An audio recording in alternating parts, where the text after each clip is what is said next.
The first book of Samuel, chapter 1. Now there was a certain man of Ramath-im-Zophim of Mount Ephraim, and his name was Elkanah, the son of Jeroham, the son of Elihu, the son of Tohu, the son of Zuph, an Ephrathite. And he had 2 wives. The name of the one was Hannah, and the name of the other Peninnah. And Peninnah had children, but Hannah had no children. And this man went up out of his city yearly to worship and to sacrifice unto the Lord of hosts in Shiloh.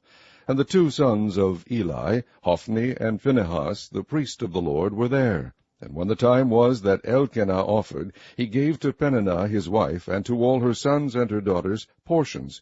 But unto Hannah he gave a worthy portion, for he loved Hannah, but the Lord had shut up her womb. And her adversary also provoked her sore, for to make her fret, because the Lord had shut up her womb. And as he did so year by year, when she went up to the house of the Lord, so she provoked her, therefore she wept and did not eat. Then said Elkanah her husband to her, Hannah, why weepest thou, and why eatest thou not? And why is thy heart grieved? Am not I better to thee than 10 sons? So Hannah rose up after they had eaten in Shiloh, and after they had drunk. Now Eli the priest sat upon a seat by a post of the temple of the Lord. And she was in bitterness of soul, and prayed unto the Lord, and wept sore. And she vowed a vow, and said, O Lord of hosts, if thou wilt indeed look on the affliction of thine handmaid, and remember me, and not forget thine handmaid, but will give unto thine handmaid a man-child, then I will give him unto the Lord all the days of his life, and there shall no razor come upon his head. And it came to pass, as she continued praying before the Lord, that Eli marked her mouth. Now Hannah, she spake in her heart, only her lips moved, but her voice was not heard. Therefore Eli thought she had been drunken. And Eli said unto her, How long wilt thou be drunken? Put away thy wine from thee. And Hannah answered and said, No, my lord, I am a woman of a sorrowful spirit. I have drunk neither wine nor strong drink, but have poured out my soul before the Lord. Count not thine handmaid for a daughter of Belial, for out of the abundance of my complaint and grief have I spoken hitherto. Then Eli answered and said, Go in peace, and the God of Israel grant thee thy petition that thou hast asked of him. And she said, Let thine handmaid find grace in thy sight. So the woman went away, and did eat, and her countenance was no more sad. And they rose up in the morning early, and worshipped before the Lord, and returned, and came to their house to Ramah. And Elkanah knew Hannah his wife, and the Lord remembered her. Wherefore it came to pass, when the time was come about after Hannah had conceived, that she bare a son, and called his name Samuel, saying, Because I have asked him of the Lord. And the man Elkanah and all his house went up to offer unto the Lord the yearly sacrifice and his vow. But Hannah went not up, for she said unto her husband, I will not go up until the child be weaned, and then I will bring him, that he may appear before the Lord, and there abide forever. And Elkanah her husband said unto her, Do what seemeth thee good, tarry until thou have weaned him, only the Lord establish his word. So the woman abode and gave her son suck until she weaned him. And when she had weaned him, she took him up with her, with 3 bullocks, and 1 ephah of flour, and a bottle of wine, and brought him unto the house of the Lord in Shiloh. And the child was young. And they slew a bullock, and brought the child to Eli. And she said, O my lord, as thy soul liveth, my lord, I am the woman that stood by thee here, praying unto the Lord. For this child I prayed, and the Lord hath given me my petition which I asked of him. Therefore also I have lent him to the Lord. As long as he liveth, he shall be lent to the Lord. And he worshipped the Lord there. Chapter 2. And Hannah prayed and said, My heart rejoiceth in the Lord, mine horn is exalted in the Lord. My mouth is enlarged over mine enemies, because I rejoice in thy salvation. There is none holy as the Lord, for there is none beside thee, neither is there any rock like our God. Talk no more so exceeding proudly. Let not arrogancy come out of your mouth. For the Lord is a God of knowledge, and by him actions are weighed. The bows of the mighty men are broken, and they that stumbled are girded with strength. They that were full have hired out themselves for bread, and they that were hungry ceased. So that the barren hath borne 7, and she that hath many children is waxed feeble. The Lord killeth, and maketh alive. He bringeth down to the grave, and bringeth up. The Lord maketh poor, and maketh rich. He bringeth low, and lifteth up. He raiseth up the poor out of the dust, and lifteth up the beggar from the dunghill, to set them among princes, and to make them inherit the throne of glory. For the pillars of the earth are the Lord's, and he hath set the world upon them. He will keep the feet of his saints, and the wicked shall be silent in darkness, for by strength shall no man prevail. The adversaries of the Lord shall be broken to pieces. Out of heaven shall he thunder upon them. The Lord shall judge the ends of the earth, and he shall give strength unto his king, and exalt the horn of his anointed. And Elkanah went to Ramah to his house, and the child did minister unto the Lord before Eli the priest. Now the sons of Eli were sons of Belial. They knew not the Lord. And the priest's custom with the people was, that when any man offered sacrifice, the priest's servant came, while the flesh was in seething, with a flesh hook of 3 teeth in his hand, and he struck it into the pan, or kettle, or cauldron, or pot. All that the flesh hook brought up the priest took for himself. So they did in Shiloh unto all the Israelites that came thither. Also, before they burnt the fat, the priest's servant came, and said to the man that sacrificed, Give flesh to roast for the priest, for he will not have sodden flesh of thee, but raw. And if any man said unto him, Let them not fail to burn the fat presently, and then take as much as thy soul desireth, then he would answer him, Nay, but thou shalt give it me now, and if not, I will take it by force. Wherefore the sin of the young men was very great before the Lord, for men abhorred the offering of the Lord. But Samuel ministered before the Lord, being a child, girded with a linen ephod. Moreover his mother made him a little coat, and brought it to him from year to year, when she came up with her husband to offer the yearly sacrifice. And Eli blessed Elkanah and his wife, and said, The Lord give thee seed of this woman for the loan which she is lent to the Lord. And they went unto their own home. And the Lord visited Hannah, so that she conceived, and bare 3 sons and 2 daughters. And the child Samuel grew before the Lord. Now Eli was very old, and heard all that his sons did unto all Israel, and how they lay with the women that assembled at the door of the tabernacle of the congregation. And he said unto them, Why do ye such things? For I hear of your evil dealings by all this people. Nay, my sons, for it is no good report that I hear. Ye make the Lord's people to transgress. If one man sin against another, the judge shall judge him. But if a man sin against the Lord, who shall entreat for him? Notwithstanding they hearkened not unto the voice of their father, because the Lord would slay them. And the child Samuel grew on, and was in favor both with the Lord and also with men. And there came a man of God unto Eli, and said unto him, Thus saith the Lord, Did I plainly appear unto the house of thy father, when they were in Egypt in Pharaoh's house? And did I choose him out of all the tribes of Israel to be my priest, to offer upon mine altar, to burn incense, to wear an ephod before me? And did I give unto the house of thy father all the offerings made by fire of the children of Israel? Wherefore kick ye at my sacrifice, and at mine offering, which I have commanded in my habitation, and honourest thy sons above me, to make yourselves fat with the chiefest of all the offerings of Israel my people? Wherefore the Lord God of Israel saith, I said indeed that thy house, and the house of thy father, should walk before me forever. But now the Lord saith, Be it far from me, for them that honour me I will honour, and they that despise me shall be lightly esteemed. Behold, the days come that I will cut off thine arm, and the arm of thy father's house, that there shall not be an old man in thine house. And thou shalt see an enemy in my habitation, in all the wealth which God shall give Israel, and there shall not be an old man in thine house forever. And the man of thine, whom I shall not cut off from mine altar, shall be to consume thine eyes, and to grieve thine heart, and all the increase of thine house shall die in the flower of their age. And this shall be a sign unto thee, that shall come upon thy 2 sons, on Hophni and Phinehas. In one day they shall die both of them. And I will raise me up a faithful priest, that shall do according to that which is in mine heart and in my mind. And I will build him a sure house, and he shall walk before mine anointed forever. And it shall come to pass, that every one that is left in thine house shall come, and crouch to him for a piece of silver and a morsel of bread, and shall say, Put me, I pray thee, into one of the priest's offices, that I may eat a piece of bread. Chapter 3. And the child Samuel ministered unto the Lord before Eli, and the word of the Lord was precious in those days. There was no open vision. And it came to pass at that time, when Eli was laid down in his place, and his eyes began to wax dim, that he could not see.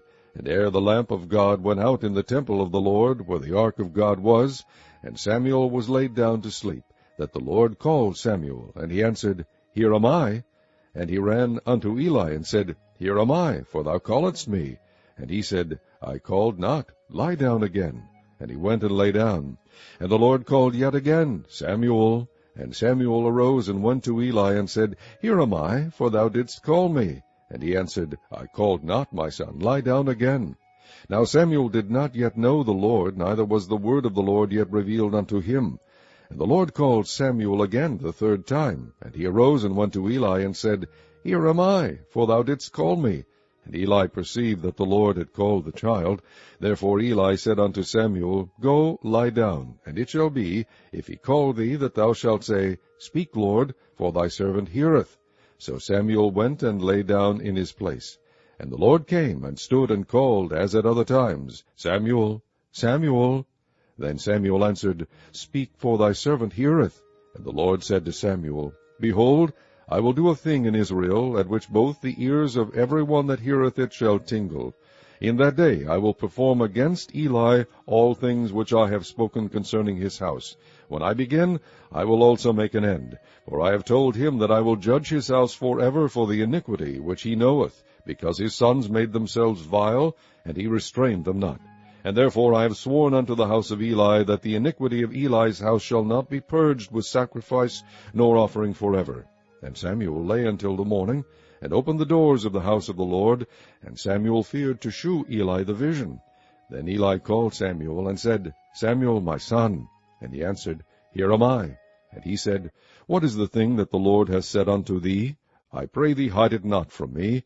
God do so to thee, and more also, if thou hide anything from me of all the things that he said unto thee.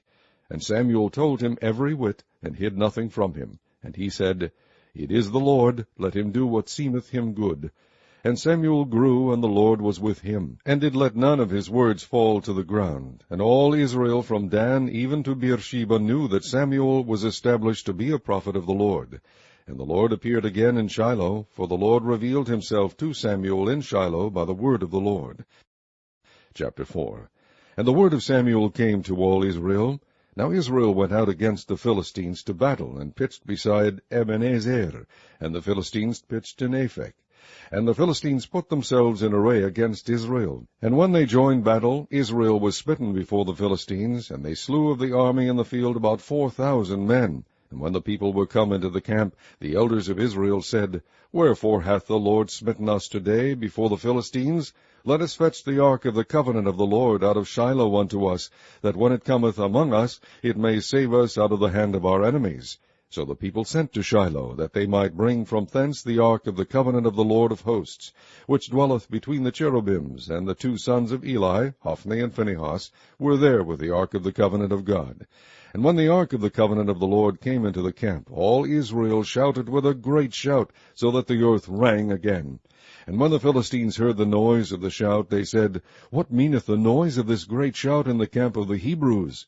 And they understood that the ark of the Lord was come into the camp. And the Philistines were afraid, for they said, God is come into the camp. And they said, Woe unto us, for there hath not been such a thing heretofore. Woe unto us! Who shall deliver us out of the hand of these mighty gods? These are the gods that smote the Egyptians with all the plagues in the wilderness. Be strong, and quit yourselves like men, O ye Philistines, that ye be not servants unto the Hebrews, as they have been to you. Quit yourselves like men, and fight. And the Philistines fought, and Israel was smitten, and they fled every man into his tent, and there was a very great slaughter, for there fell of Israel 30,000 footmen. And the ark of God was taken, and the two sons of Eli, Hophni and Phinehas, were slain. And there ran a man of Benjamin out of the army, and came to Shiloh the same day, with his clothes rent, and with earth upon his head. And when he came, lo, Eli sat upon a seat by the wayside watching, for his heart trembled for the ark of God. And when the man came into the city, and told it, all the city cried out. And when Eli heard the noise of the crying, he said, What meaneth the noise of this tumult? And the man came in hastily, and told Eli. Now Eli was 98 years old, and his eyes were dim, that he could not see. And the man said unto Eli, I am he that came out of the army, and I fled today out of the army. And he said, What is there done, my son? And the messenger answered and said, Israel is fled before the Philistines, and there hath been also a great slaughter among the people, and thy two sons also, Hophni and Phinehas, are dead, and the ark of God is taken. And it came to pass, when he made mention of the ark of God, that he fell from off the seat backward by the side of the gate, and his neck brake, and he died, for he was an old man and heavy. and he had judged Israel 40 years. And his daughter-in-law, Phinehas's wife, was with child, near to be delivered. And when she heard the tidings that the ark of God was taken, and that her father-in-law and her husband were dead, she bowed herself and travailed, for her pains came upon her. And about the time of her death, the women that stood by her said unto her, Fear not, for thou hast borne a son. But she answered not, neither did she regard it. And she named the child Ichabod, saying, The glory is departed from Israel, because the ark of God was taken, and because of her father-in-law and her husband. And she said, The glory is departed from Israel, for the ark of God is taken. Chapter 5. And the Philistines took the ark of God, and brought it from Ebenezer unto Ashdod. When the Philistines took the ark of God, they brought it into the house of Dagon, and set it by Dagon. And when they of Ashdod arose early in the morrow, behold, Dagon was fallen upon his face to the earth before the ark of the Lord. And they took Dagon, and set him in his place again. And when they arose early on the morrow morning, behold, Dagon was fallen upon his face to the ground before the ark of the Lord. And the head of Dagon and both the palms of his hands were cut off upon the threshold, only the stump of Dagon was left to him. Therefore neither the priest of Dagon, nor any that come into Dagon's house, tread on the threshold of Dagon in Ashdod unto this day.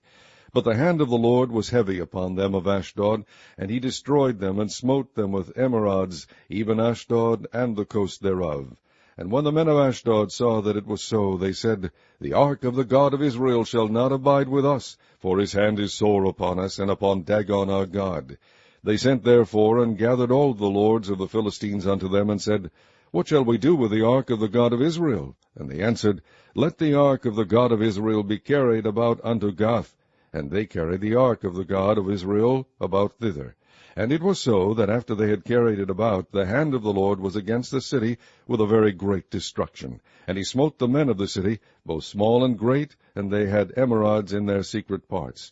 Therefore they sent the ark of God to Ekron. And it came to pass, as the ark of God came to Ekron, that the Ekronites cried out, saying, They have brought about the ark of the God of Israel to us, to slay us and our people. So they sent and gathered together all the lords of the Philistines, and said, Send away the ark of the God of Israel, and let it go again to his own place, that it slay us not and our people. For there was a deadly destruction throughout all the city. The hand of God was very heavy there. And the men that died not were smitten with the emerods, and the cry of the city went up to heaven. Chapter 6. And the ark of the Lord was in the country of the Philistines 7 months. And the Philistines called for the priests and the diviners, saying, What shall we do to the ark of the Lord? Tell us wherewith we shall send it to his place. And they said, If ye send away the ark of the God of Israel, send it not empty, but in any wise return him a trespass offering. Then ye shall be healed, and it shall be known to you why his hand is not removed from you. Then said they, What shall be the trespass offering which we shall return to him? They answered, 5 golden emerods, and 5 golden mice, according to the number of the lords of the Philistines. For one plague was on you all, and on your lords. Wherefore ye shall make images of your emerods, and images of your mice that mar the land, and ye shall give glory unto the God of Israel. Peradventure he will lighten his hand from off you, and from off your gods, and from off your land. Wherefore then do ye harden your hearts, as the Egyptians and Pharaoh hardened their hearts? When he had wrought wonderfully among them, did they not let the people go, and they departed? Now therefore make a new cart, and take 2 mulch kine, on which there hath come no yoke, and tie the kine to the cart, and bring their calves home from them. And take the ark of the Lord, and lay it upon the cart, and put the jewels of gold, which ye return him for a trespass offering, in a coffer by the side thereof, and send it away, that it may go. And see, if it goeth up by the way of his own coast to Bethshemesh, then he hath done us this great evil. But if not, then we shall know that it is not his hand that smote us. It was a chance that happened to us. And the men did so, and took 2 milch kine, and tied them to the cart, and shut up their calves at home. And they laid the ark of the Lord upon the cart, and the coffer with the mice of gold, and the images of their emerods. And the kine took the straight way to the way of Bethshemesh, and went along the highway, lowing as they went, and turned not aside to the right hand or to the left. And the lords of the Philistines went after them unto the border of Bethshemesh. And they of Bethshemesh were reaping their wheat harvest in the valley. And they lifted up their eyes, and saw the ark, and rejoiced to see it. And the cart came into the field of Joshua, a Bethshemite, and stood there. where there was a great stone, and they clave the wood of the cart, and offered the kine a burnt offering unto the Lord. And the Levites took down the ark of the Lord, and the coffer that was with it, wherein the jewels of gold were, and put them on the great stone. And the men of Bethshemesh offered burnt offerings, and sacrificed sacrifices the same day unto the Lord. And when the 5 lords of the Philistines had seen it, they returned to Ekron the same day. And these are the golden emerods which the Philistines returned for a trespass offering unto the Lord, for Ashdod 1, for Gaza 1, for Ashkelon 1, for Gath 1, for Ekron 1. And the golden mice, according to the number of all the cities of the Philistines belonging to the 5 lords, both of fenced cities and of country villages, even unto the great stone of Abel, whereon they set down the ark of the Lord, which stone remaineth unto this day in the field of Joshua the Bethshemite. And he smote the men of Bethshemesh, because they had looked into the ark of the Lord, even he smote of the people 50,000 and 60 men. And the people lamented, because the Lord had smitten many of the people with a great slaughter. And the men of Bethshemesh said, Who is able to stand before this holy Lord God, and to whom shall he go up from us? And they sent messengers to the inhabitants of Kirjath-jearim, saying, The Philistines have brought again the ark of the Lord. Come ye down and fetch it up to you. Chapter 7. And the men of Kirjath-jearim came, and fetched up the ark of the Lord, and brought it into the house of Abinadab in the hill, and sanctified Eleazar his son to keep the ark of the Lord.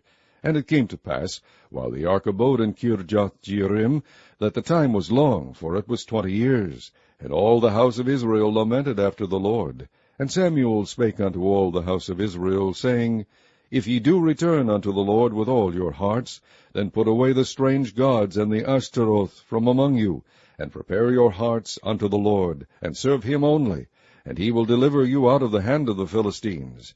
Then the children of Israel did put away Baalim and Ashtaroth, and serve the Lord only. And Samuel said, Gather all Israel to Mizpah, and I will pray for you unto the Lord. And they gathered together to Mizpah, and drew water, and poured it out before the Lord, and fasted on that day, and said there, We have sinned against the Lord. And Samuel judged the children of Israel in Mizpah. And when the Philistines heard that the children of Israel were gathered together to Mizpah, the lords of the Philistines went up against Israel. And when the children of Israel heard it, they were afraid of the Philistines. And the children of Israel said to Samuel, Cease not to cry unto the Lord our God for us, that he will save us out of the hand of the Philistines. And Samuel took a sucking lamb, and offered it for a burnt offering, holy unto the Lord. And Samuel cried unto the Lord for Israel, and the Lord heard him. And as Samuel was offering up the burnt offering, the Philistines drew near to battle against Israel. But the Lord thundered with a great thunder on that day upon the Philistines, and discomfited them, and they were smitten before Israel. And the men of Israel went out of Mizpah, and pursued the Philistines, and smote them until they came under Bethkar.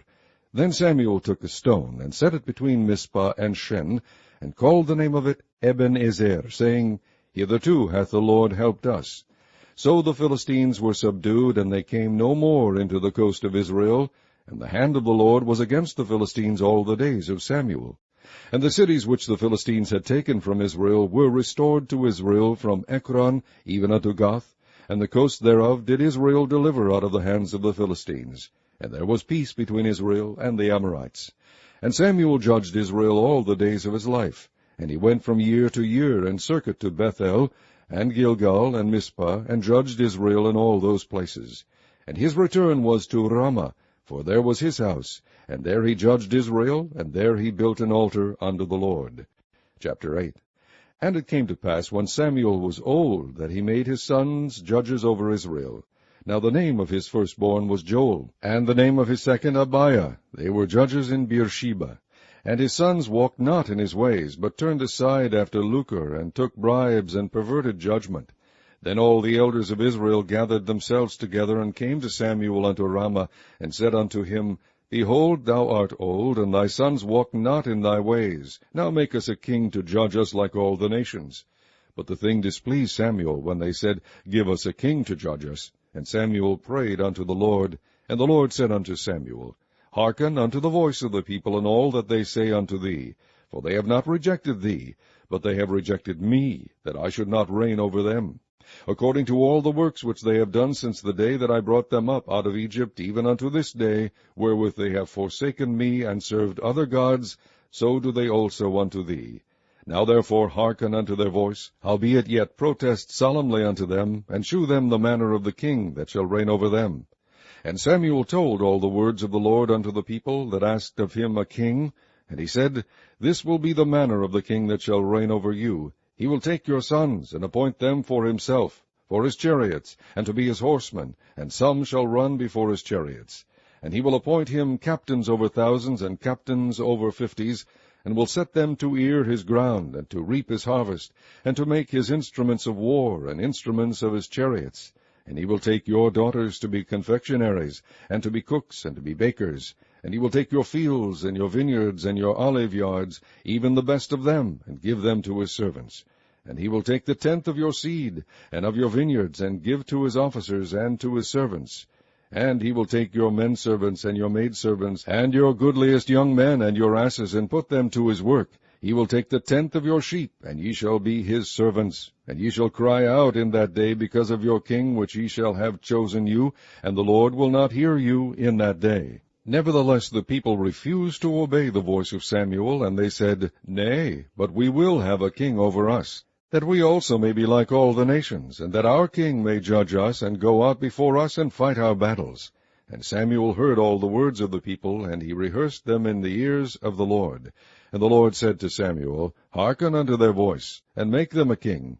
And Samuel said unto the men of Israel, Go ye every man unto his city. Chapter 9. Now there was a man of Benjamin, whose name was Kish, the son of Abiel, the son of Zeror, the son of Bechorath, the son of Aphiah, a Benjamite, a mighty man of power. And he had a son whose name was Saul, a choice young man, and a goodly. And there was not among the children of Israel a goodlier person than he. From his shoulders and upward he was higher than any of the people. And the asses of Kish, Saul's father, were lost. And Kish said to Saul his son, Take now one of the servants with thee, and arise, go seek the asses. And he passed through Mount Ephraim, and passed through the land of Shalisha, but they found them not. Then they passed through the land of Shalim, and there they were not. And he passed through the land of Benjamites, but they found them not. And when they were come to the land of Zuph, Saul said to his servant that was with him, Come, and let us return, lest my father leave, caring for the asses, and take thought for us. And he said unto him, Behold now, there is in the city a man of God, and he is an honorable man. All that he saith cometh surely to pass. Now let us go thither. Peradventure he can shew us our way that we should go. Then said Saul to his servant, But behold, if we go, what shall we bring the man? For the bread is spent in our vessels, and there is not a present to bring to the man of God. What have we? And the servant answered Saul again, and said, Behold, I have here at hand the 4th part of a shekel of silver. That will I give to the man of God to tell us our way.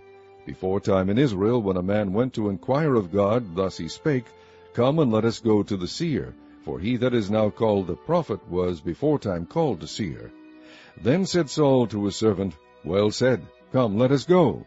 So they went unto the city where the man of God was. And as they went up the hill to the city, they found young maidens going out to draw water, and said unto them, Is the seer here? And they answered them, and said, He is. Behold, he is before you. Make haste now, for he came today to the city, for there is a sacrifice of the people today in the high place. As soon as ye be come into the city, ye shall straightway find him, before he go up to the high place to eat. For the people will not eat until he come, because he doth bless the sacrifice. And afterwards they eat that be bidden. Now therefore get you up, for about this time ye shall find him. And they went up into the city, and when they were come into the city, behold, Samuel came out against them, for to go up to the high place. Now the Lord had told Samuel in his ear a day before Saul came, saying, Tomorrow about this time I will send thee a man out of the land of Benjamin, and thou shalt anoint him to be captain over my people Israel, that he may save my people out of the hand of the Philistines.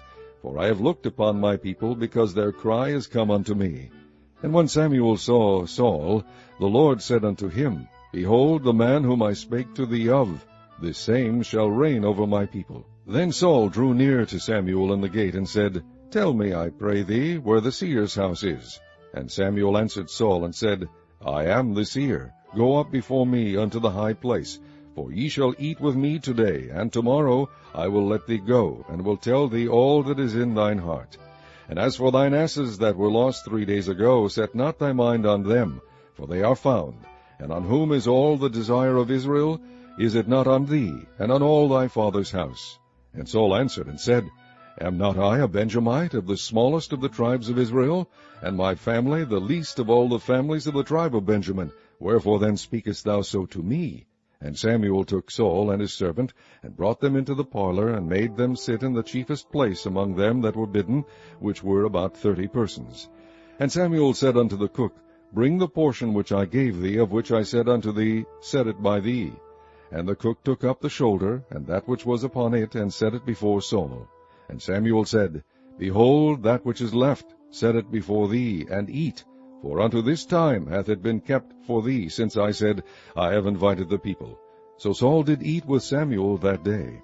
And when they were come down from the high place into the city, Samuel communed with Saul upon the top of the house. And they arose early, and it came to pass about the spring of the day, that Samuel called Saul to the top of the house, saying, Up, that I may send thee away. And Saul arose, and they went out both of them, he and Samuel, abroad. And as they were going down to the end of the city, Samuel said to Saul, Bid the servant pass on before us. And he passed on. But stand thou still a while, that I may shew thee the word of God. Chapter 10. Then Samuel took a vial of oil, and poured it upon his head, and kissed him, and said, Is it not because the Lord hath anointed thee to be captain over his inheritance? When thou art departed from me today, then thou shalt find 2 men by Rachel's sepulchre in the border of Benjamin at Zelzah. And they will say unto thee, The asses which thou wentest to seek are found. And lo, thy father hath left the care of the asses, and sorroweth for you, saying, What shall I do for my son? Then shalt thou go on forward from thence, and thou shalt come to the plain of Tabor. And there shall meet thee 3 men going up to God, to Bethel, one carrying 3 kids, and another carrying 3 loaves of bread, and another carrying a bottle of wine. And they will salute thee, and give thee 2 loaves of bread, which thou shalt receive of their hands. After that thou shalt come to the hill of God, where is the garrison of the Philistines. And it shall come to pass, when thou art come thither to the city, that thou shalt meet a company of prophets coming down from the high place, with a psaltery, and a tabret, and a pipe, and a harp before them, and they shall prophesy. And the Spirit of the Lord will come upon thee, and thou shalt prophesy with them, and shalt be turned into another man. And let it be, when these signs are come unto thee, that thou do as occasion serve thee, for God is with thee. And thou shalt go down before me to Gilgal, and behold, I will come down unto thee to offer burnt offerings, and to sacrifice sacrifices of peace offerings. 7 days shalt thou tarry, till I come to thee, and shew thee what thou shalt do. And it was so, that when he had turned his back to go from Samuel, God gave him another heart. And all those signs came to pass that day. And when they came thither to the hill, behold, a company of prophets met him. And the Spirit of God came upon him, and he prophesied among them. And it came to pass, when all that knew him before time saw that, behold, he prophesied among the prophets, then the people said to one another, What is this that is come unto the son of Kish? Is Saul also among the prophets? And one of the same place answered and said, But who is their father? Therefore it became a proverb, Is Saul also among the prophets? And when he had made an end of prophesying, he came to the high place. And Saul's uncle said unto him and to his servant, Whither went ye? And he said, To seek the asses. And when we saw that they were nowhere, we came to Samuel. And Saul's uncle said, Tell me, I pray thee, what Samuel said unto you. And Saul said unto his uncle, He told us plainly that the asses were found. But of the matter of the kingdom, whereof Samuel spake, he told him not. And Samuel called the people together unto the Lord to Mizpah, and said unto the children of Israel, Thus saith the Lord God of Israel, I brought up Israel out of Egypt, and delivered you out of the hand of the Egyptians, and out of the hand of all kingdoms, and of them that oppressed you. And ye have this day rejected your God, who himself saved you out of all your adversities and your tribulations. And ye have said unto him, Nay, but set us a king over us. Now therefore present yourselves before the Lord by your tribes and by your thousands. And when Samuel had caused all the tribes of Israel to come near, the tribe of Benjamin was taken. When he had caused the tribe of Benjamin to come near by their families, the family of Matri was taken, and Saul the son of Kish was taken. And when they sought him, he could not be found. Therefore they inquired of the Lord further, if the man should yet come thither. And the Lord answered, behold, he hath hid himself among the stuff. And they ran and fetched him thence, and when he stood among the people, he was higher than any of the people from his shoulders and upward. And Samuel said to all the people, See ye him whom the Lord hath chosen, that there is none like him among all the people. And all the people shouted and said, God save the king. Then Samuel told the people the manner of the kingdom, and wrote it in a book, and laid it up before the Lord. And Samuel sent all the people away, every man to his house. And Saul also went home to Gibeah, and there went with him a band of men whose hearts God had touched. But the children of Belial said, How shall this man save us? And they despised him, and brought him no presents, but he held his peace. Chapter 11. Then Nahash the Ammonite came up, and encamped against Jabesh-Gilead, and all the men of Jabesh said unto Nahash, Make a covenant with us, and we will serve thee. And Nahash the Ammonite answered them, On this condition will I make a covenant with you, that I may thrust out all your right eyes, and lay it for a reproach upon all Israel.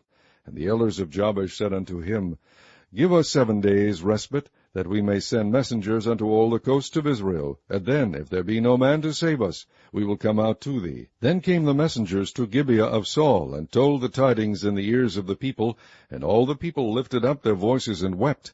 And behold, Saul came after the herd out of the field, and Saul said, What aileth the people, that they weep? And they told him the tidings of the men of Jabesh. And the Spirit of God came upon Saul when he heard those tidings, and his anger was kindled greatly. And he took a yoke of oxen, and hewed them in pieces, and sent them throughout all the coasts of Israel by the hands of messengers, saying, Whosoever cometh not forth after Saul and after Samuel, so shall it be done unto his oxen. And the fear of the Lord fell on the people, and they came out with one consent. And when he numbered them in Bezek, the children of Israel were 300,000, and the men of Judah 30,000. And they said unto the messengers that came, Thus shall ye say unto the men of Jabesh-Gilead, Tomorrow, by that time the sun be hot, ye shall have help. And the messengers came and shewed it to the men of Jabesh, and they were glad. Therefore the men of Jabesh said, Tomorrow we will come out unto you, and ye shall do with us all that seemeth good unto you. And it was so on the morrow that Saul put the people in 3 companies, and they came into the midst of the host in the morning watch, and slew the Ammonites until the heat of the day. And it came to pass that they which remained were scattered, so that 2 of them were not left together. And the people said unto Samuel, Who is he that said, Shall Saul reign over us? Bring the men, that we may put them to death. And Saul said, There shall not a man be put to death this day, for today the Lord hath wrought salvation in Israel.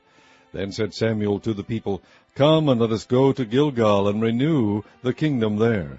And all the people went to Gilgal, and there they made Saul king before the Lord in Gilgal. And there they sacrificed sacrifices of peace offerings before the Lord. And there Saul and all the men of Israel rejoiced greatly. Chapter 12. And Samuel said unto all Israel, Behold, I have hearkened unto your voice in all that ye said unto me, and have made a king over you. And now, behold, the king walketh before you, and I am old and grey-headed. And behold, my sons are with you, and I have walked before you from my childhood unto this day. Behold, here I am. Witness against me before the Lord, and before his anointed, whose ox have I taken, or whose ass have I taken, or whom have I defrauded? Whom have I oppressed, or of whose hand have I received any bribe to blind mine eyes therewith? And I will restore it you. And they said, Thou hast not defrauded us, nor oppressed us, neither hast thou taken aught of any man's hand. And he said unto them, The Lord is witness against you, and his anointed is witness this day, that ye have not found aught in my hand. And they answered, He is witness. And Samuel said unto the people, It is the Lord that advanced Moses and Aaron, and that brought your fathers up out of the land of Egypt. Now therefore stand still, that I may reason with you before the Lord of all the righteous acts of the Lord, which he did to you and to your fathers. When Jacob was come into Egypt, and your fathers cried unto the Lord, then the Lord sent Moses and Aaron, which brought forth your fathers out of Egypt, and made them dwell in this place. And when they forgat the Lord their God, he sold them into the hand of Sisera, captain of the host of Hazor, and into the hand of the Philistines, and into the hand of the king of Moab, and they fought against them. And they cried unto the Lord, and said, We have sinned, because we have forsaken the Lord, and have served Baalim and Ashtaroth. But now deliver us out of the hand of our enemies, and we will serve thee. And the Lord sent Jerubbaal, and Bedan, and Jephthah, and Samuel, and delivered you out of the hand of your enemies on every side, and ye dwell safe. And when ye saw that Nahash the king of the children of Ammon came against you, ye said unto me, Nay, but a king shall reign over us, when the Lord your God was your king. Now therefore behold the king whom ye have chosen, and whom ye have desired. And behold, the Lord hath set a king over you. And if ye will fear the Lord, and serve him, and obey his voice, and not rebel against the commandment of the Lord, then shall both ye and also the king that reigneth over you continue following the Lord your God. But if ye will not obey the voice of the Lord, but rebel against the commandment of the Lord, then shall the hand of the Lord be against you, as it was against your fathers. Now therefore stand and see this great thing which the Lord will do before your eyes. Is it not wheat harvest today? I will call unto the Lord, and he shall send thunder and rain, that ye may perceive, and see that your wickedness is great, which ye have done in the sight of the Lord, in asking you a king. So Samuel called unto the Lord, and the Lord sent thunder and rain that day, and all the people greatly feared the Lord and Samuel. And all the people said unto Samuel, Pray for thy servants unto the Lord thy God, that we die not, for we have added unto all our sins this evil, to ask us a king. And Samuel said unto the people, Fear not, ye have done all this wickedness, yet turn not aside from following the Lord, but serve the Lord with all your heart. And turn ye not aside, for then should ye go after vain things, which cannot profit nor deliver, for they are vain. For the Lord will not forsake his people, for his great name's sake, because it hath pleased the Lord to make you his people. Moreover, as for me, God forbid that I should sin against the Lord in ceasing to pray for you. But I will teach you the good and the right way. Only fear the Lord, and serve him in truth with all your heart. For consider how great things he hath done for you. But if ye shall still do wickedly, ye shall be consumed, both ye and your king. Chapter 13. Saul reigned 1 year, and when he had reigned 2 years over Israel, Saul chose him 3,000 men of Israel, whereof 2,000 were with Saul in Michmash and in Mount Bethel, and 1,000 were with Jonathan in Gibeah of Benjamin, and the rest of the people he sent every man to his tent. And Jonathan smote the garrison of the Philistines that was in Geba, and the Philistines heard of it. And Saul blew the trumpet throughout all the land, saying, Let the Hebrews hear. And all Israel heard say that Saul had smitten a garrison of the Philistines, and that Israel also was had in abomination with the Philistines. And the people were called together after Saul to Gilgal. And the Philistines gathered themselves together to fight with Israel, 30,000 chariots, and 6,000 horsemen, and people as the sand which is on the seashore in multitude. And they came up and pitched in Michmash, eastward from Bethaven. When the men of Israel saw that they were in a strait, for the people were distressed, then the people did hide themselves in caves, and in thickets, and in rocks, and in high places, and in pits. And some of the Hebrews went over Jordan to the land of Gad and Gilead. As for Saul, he was yet in Gilgal, and all the people followed him trembling. And he tarried 7 days according to the set time that Samuel had appointed. But Samuel came not to Gilgal, and the people were scattered from him. And Saul said, Bring hither a burnt offering to me, and peace offerings. And he offered the burnt offering. And it came to pass that as soon as he had made an end of offering the burnt offering, behold, Samuel came. And Saul went out to meet him, that he might salute him. And Samuel said, What hast thou done? And Saul said, Because I saw that the people were scattered from me, and that thou camest not within the days appointed, and that the Philistines gathered themselves together at Michmash, therefore said I, The Philistines will come down now upon me to Gilgal, and I have not made supplication unto the Lord. I forced myself, therefore, and offered a burnt offering. And Samuel said to Saul, Thou hast done foolishly. Thou hast not kept the commandment of the Lord thy God, which he commanded thee. For now would the Lord have established thy kingdom upon Israel forever.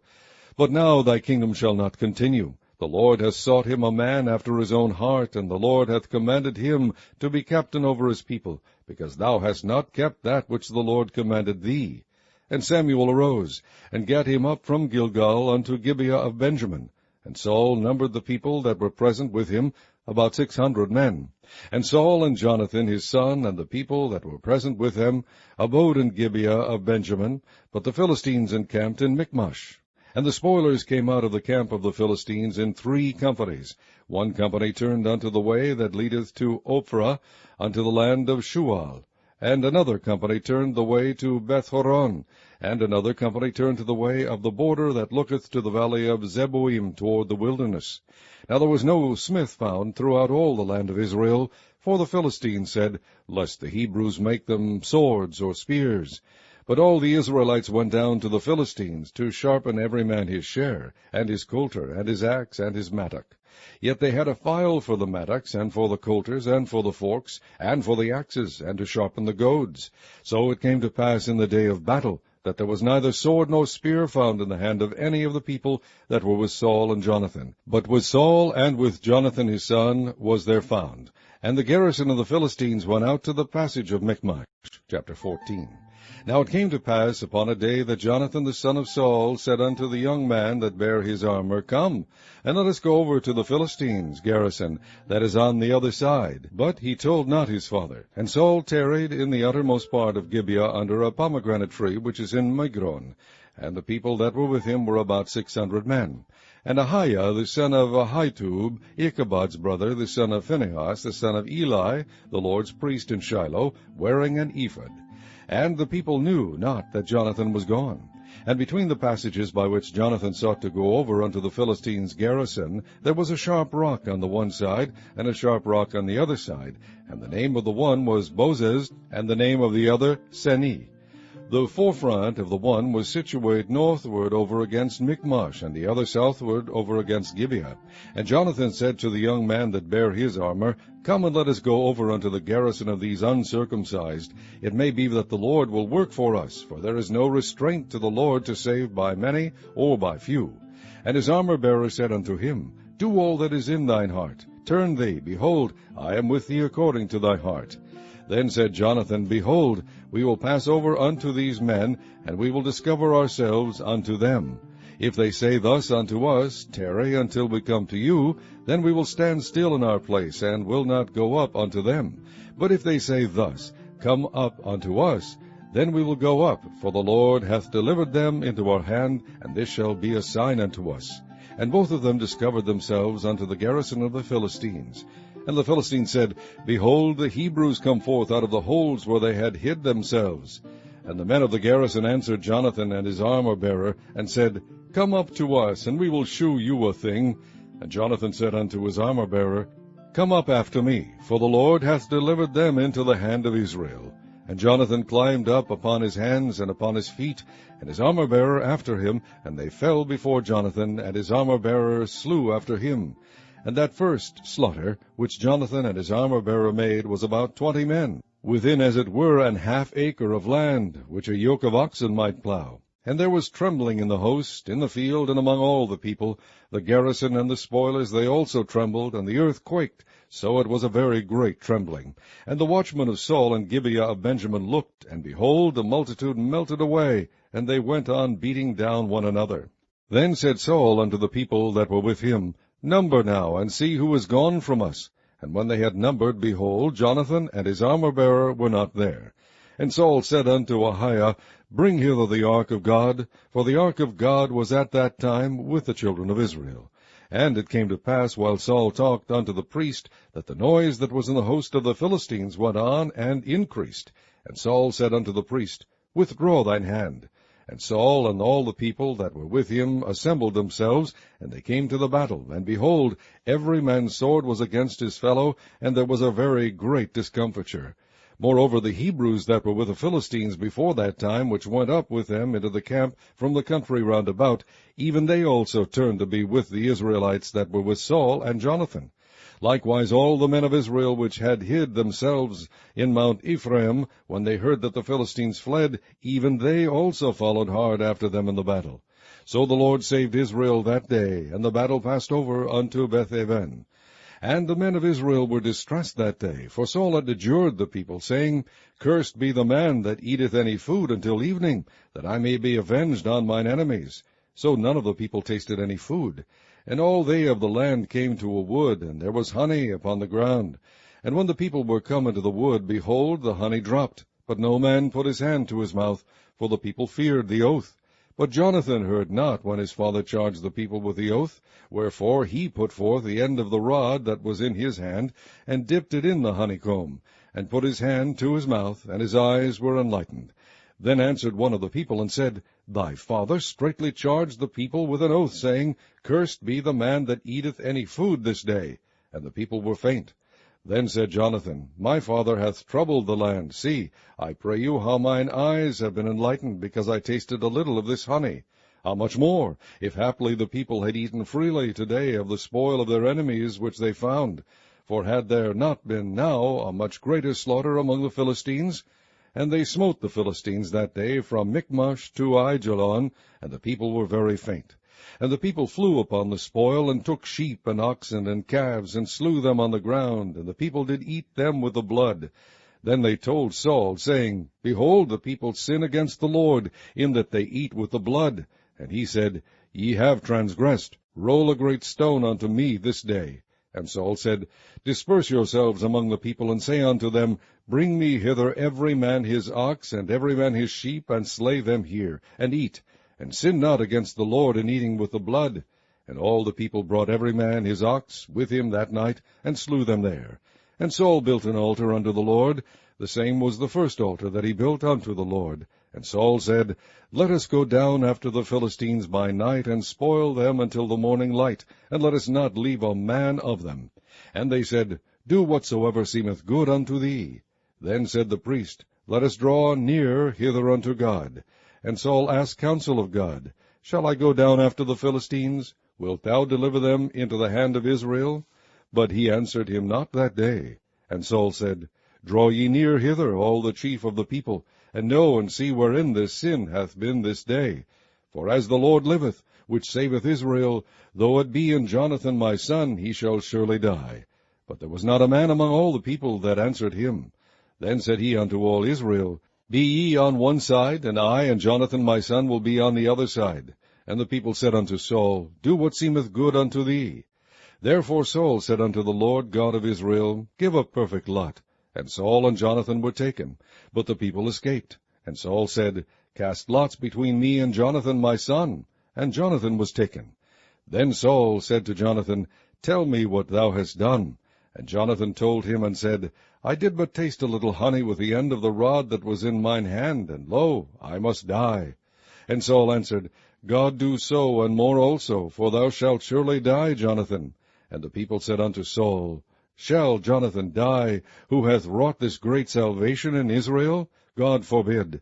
As the Lord liveth, there shall not one hair of his head fall to the ground, for he hath wrought with God this day. So the people rescued Jonathan, that he died not. Then Saul went up from following the Philistines, and the Philistines went to their own place. So Saul took the kingdom over Israel, and fought against all his enemies on every side, against Moab, and against the children of Ammon, and against Edom, and against the kings of Zobah, and against the Philistines. And whithersoever he turned himself, he vexed them. And he gathered an host, and smote the Amalekites, and delivered Israel out of the hands of them that spoiled them. Now the sons of Saul were Jonathan, and Ishuai, and Melchishua, and the names of his two daughters were these, the name of the firstborn Merab, and the name of the younger Milcah. And the name of Saul's wife was Ahinoam, the daughter of Ahimaaz.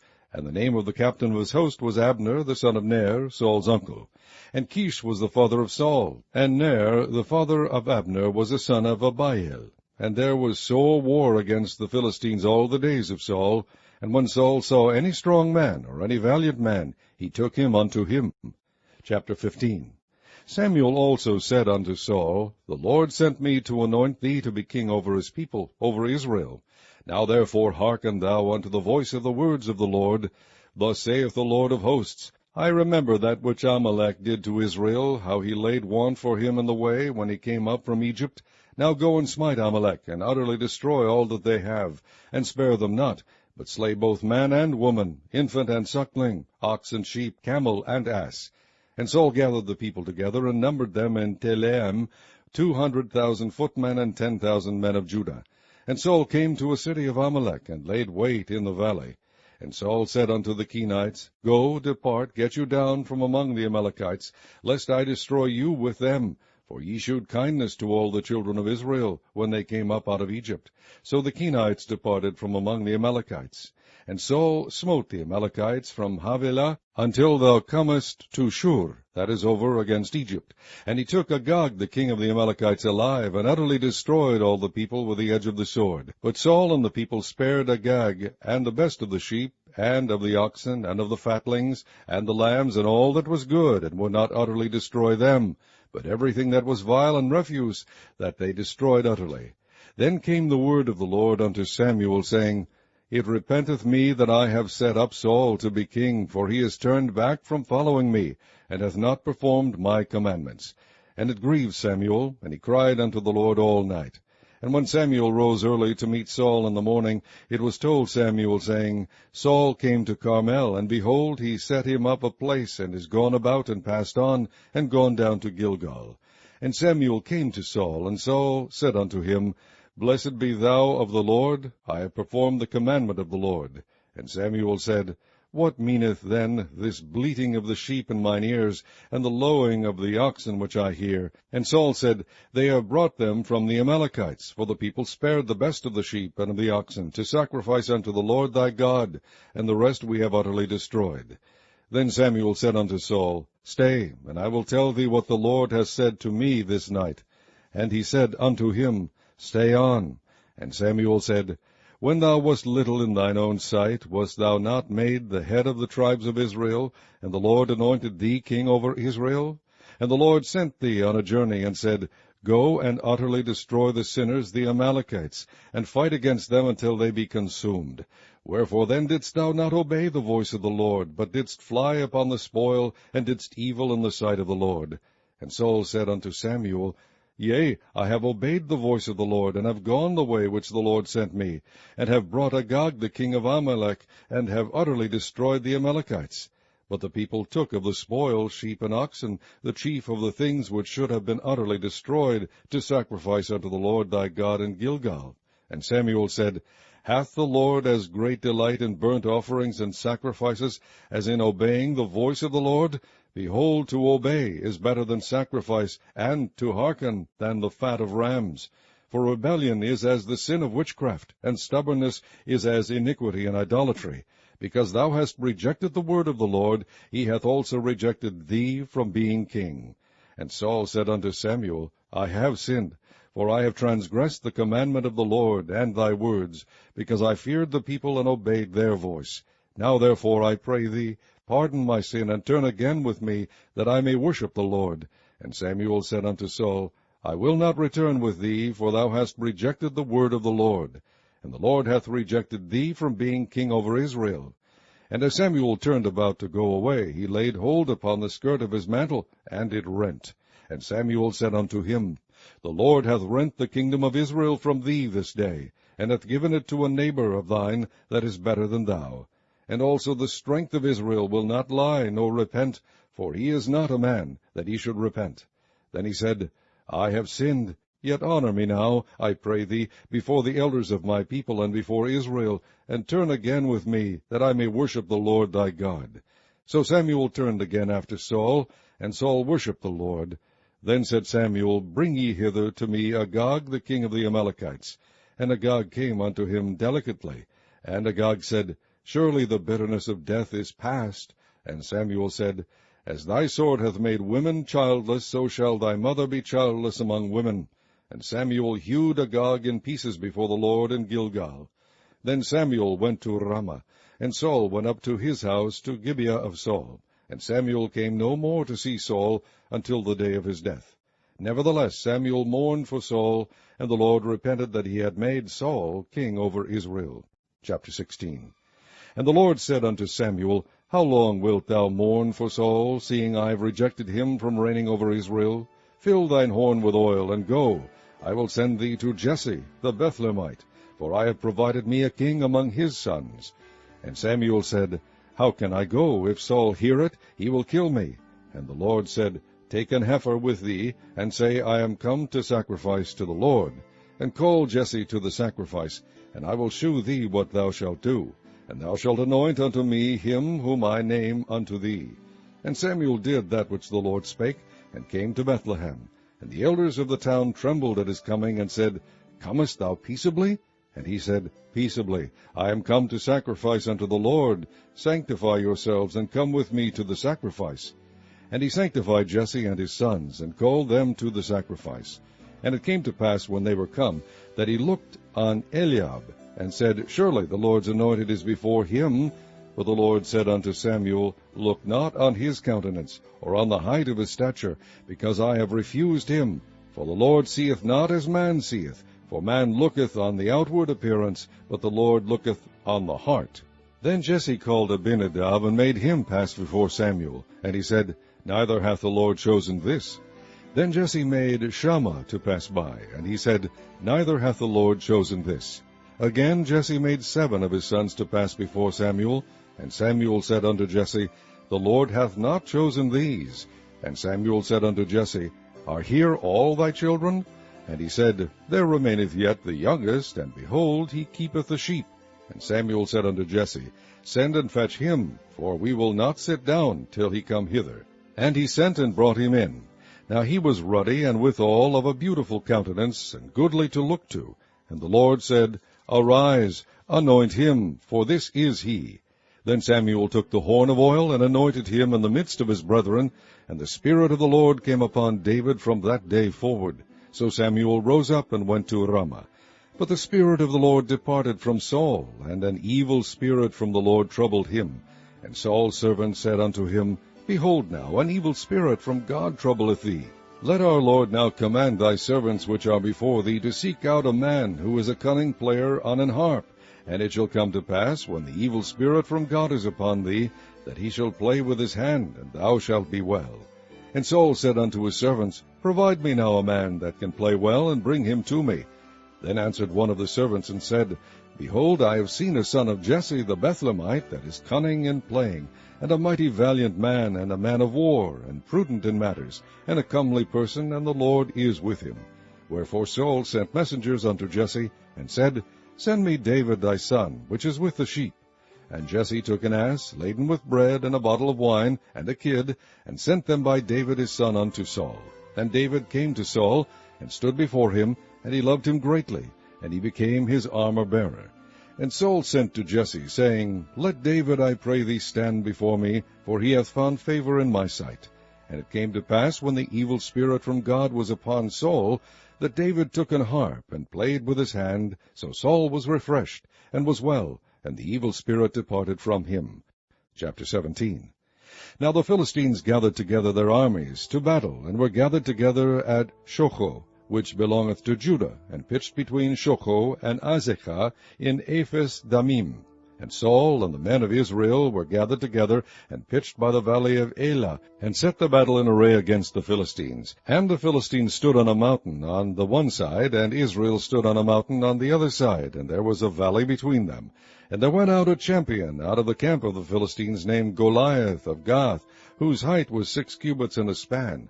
And he had an helmet of brass upon his head, and he was armed with a coat of mail, and the weight of the coat was 5,000 shekels of brass.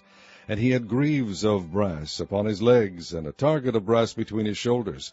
And the staff of his spear was like a weaver's beam, and his spear's head weighed 600 shekels of iron. And one bearing a shield went before him. And he stood and cried unto the armies of Israel, and said unto them, Why are ye come out to set your battle in array? Am not I a Philistine, and ye servants to Saul? Choose you a man for you, and let him come down to me. If he be able to fight with me, and to kill me, then will we be your servants. But if I prevail against him, and kill him, then shall ye be our servants, and serve us. And the Philistines said, I defy the armies of Israel this day. Give me a man, that we may fight together. When Saul and all Israel heard those words of the Philistine, they were dismayed and greatly afraid. Now David was the son of that Ephrathite of Bethlehem, Judah, whose name was Jesse. And he had 8 sons, and the man went among them for an old man in the days of Saul. And the 3 eldest sons of Jesse went and followed Saul to the battle. And the names of his 3 sons that went to the battle were Eliab the firstborn, and next unto him Abinadab, and the third Shammah. And David was the youngest, and the 3 eldest followed Saul. But David went and returned from Saul to feed his father's sheep at Bethlehem. And the Philistine drew near morning and evening, and presented himself 40 days. And Jesse said unto David his son, Take now for thy brethren an ephah of this parched corn, and these 10 loaves, and run to the camp to thy brethren. And carry these 10 cheeses unto the captain of their 1,000, and look how thy brethren fare, and take their pledge. Now Saul and they and all the men of Israel were in the valley of Elah, fighting with the Philistines. And David rose up early in the morning, and left the sheep with the keeper, and took and went as Jesse had commanded him. And he came to the trench, as the host was going forth to the fight, and shouted for the battle. For Israel and the Philistines had put the battle in array, army against army. And David left his carriage in the hand of the keeper of the carriage, and ran into the army, and came and saluted his brethren, and he talked with them. Behold, there came up the champion, the Philistine of Gath, Goliath by name, out of the armies of the Philistines, and spake according to the same words. And David heard them. And all the men of Israel, when they saw the man, fled from him, and were sore afraid. And the men of Israel said, Have ye seen this man that is come up? Surely to defy Israel is he come up. And it shall be that the man who killeth him, the king will enrich him with great riches, and will give him his daughter, and make his father's house free in Israel. And David spake to the men that stood by him, saying, What shall be done to the man that killeth this Philistine, and taketh away the reproach from Israel? For who is this uncircumcised Philistine, that he should defy the armies of the living God? And the people answered him after this manner, saying, So shall it be done to the man that killeth him. And Eliab his eldest brother heard when he spake unto the men.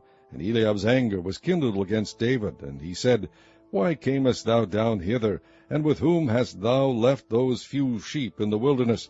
I know thy pride, and the naughtiness of thine heart, for thou art come down, that thou mightest see the battle.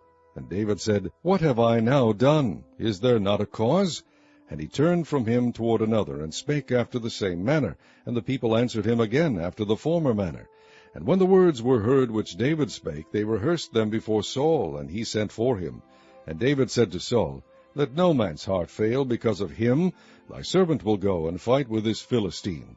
And Saul said to David, Thou art not able to go against this Philistine to fight with him, for thou art but a youth, and he a man of war from his youth.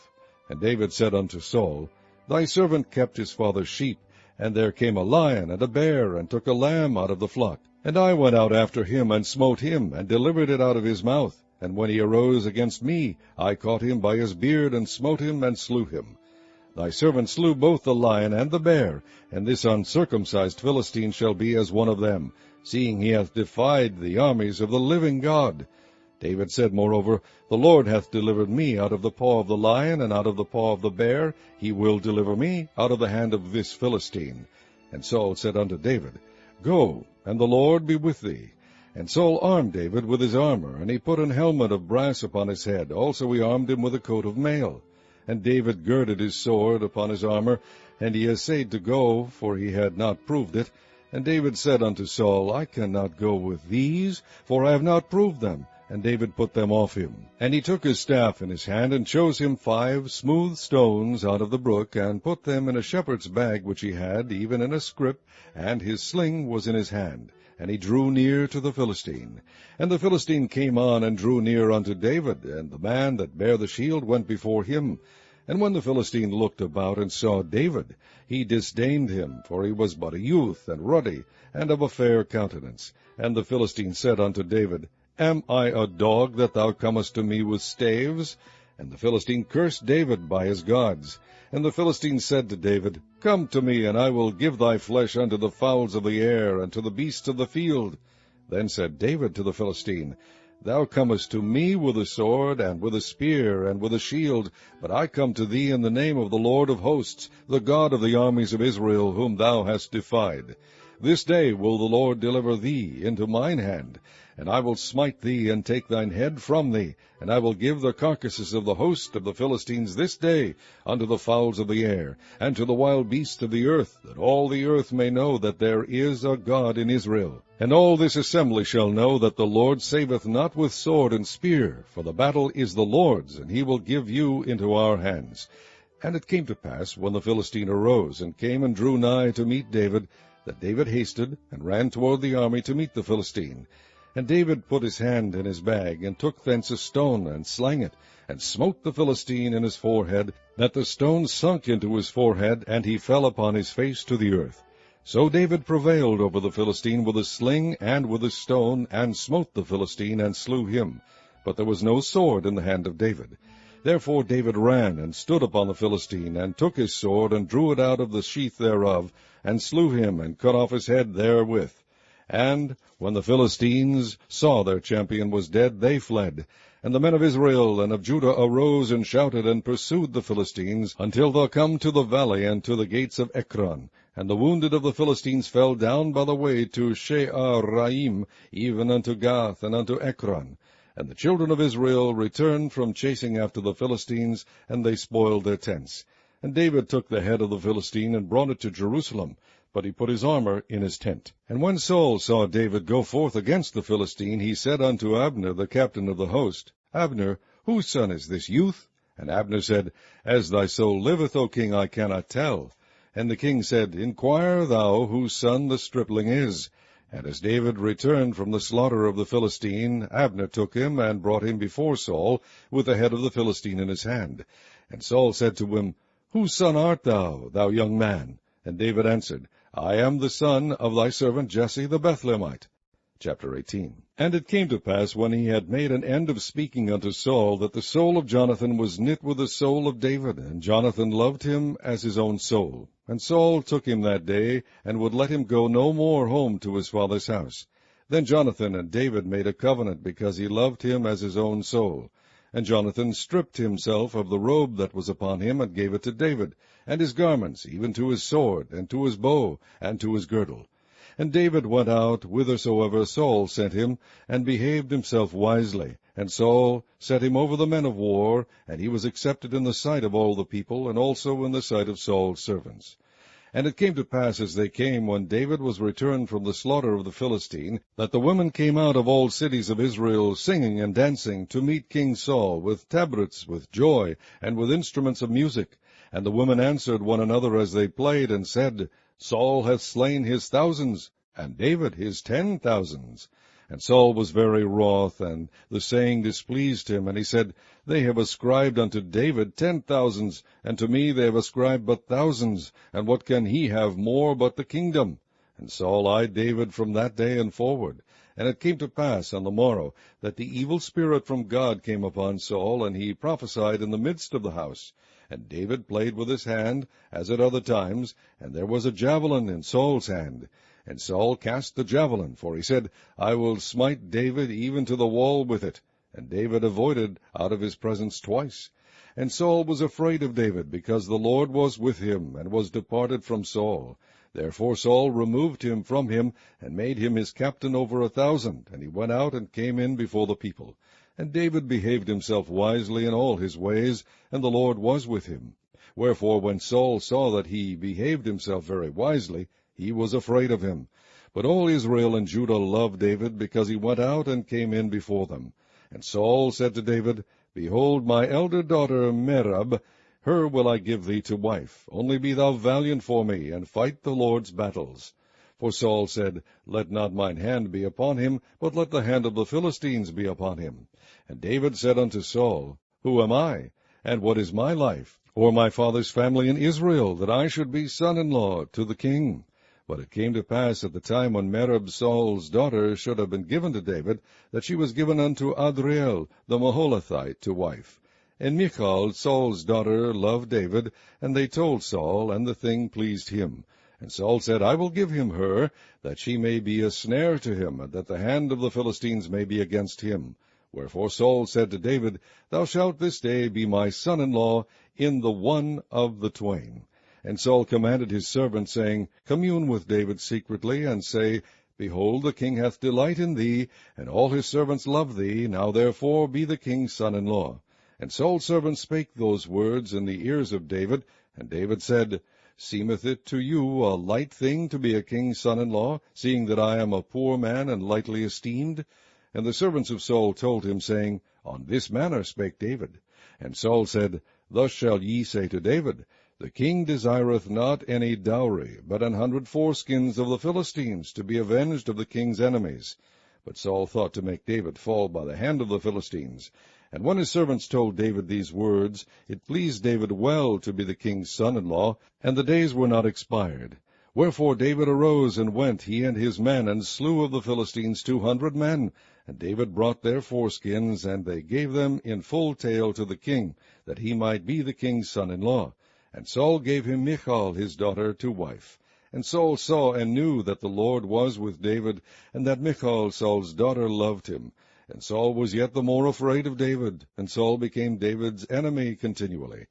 Then the princes of the Philistines went forth, and it came to pass after they went forth that David behaved himself more wisely than all the servants of Saul, so that his name was much set by.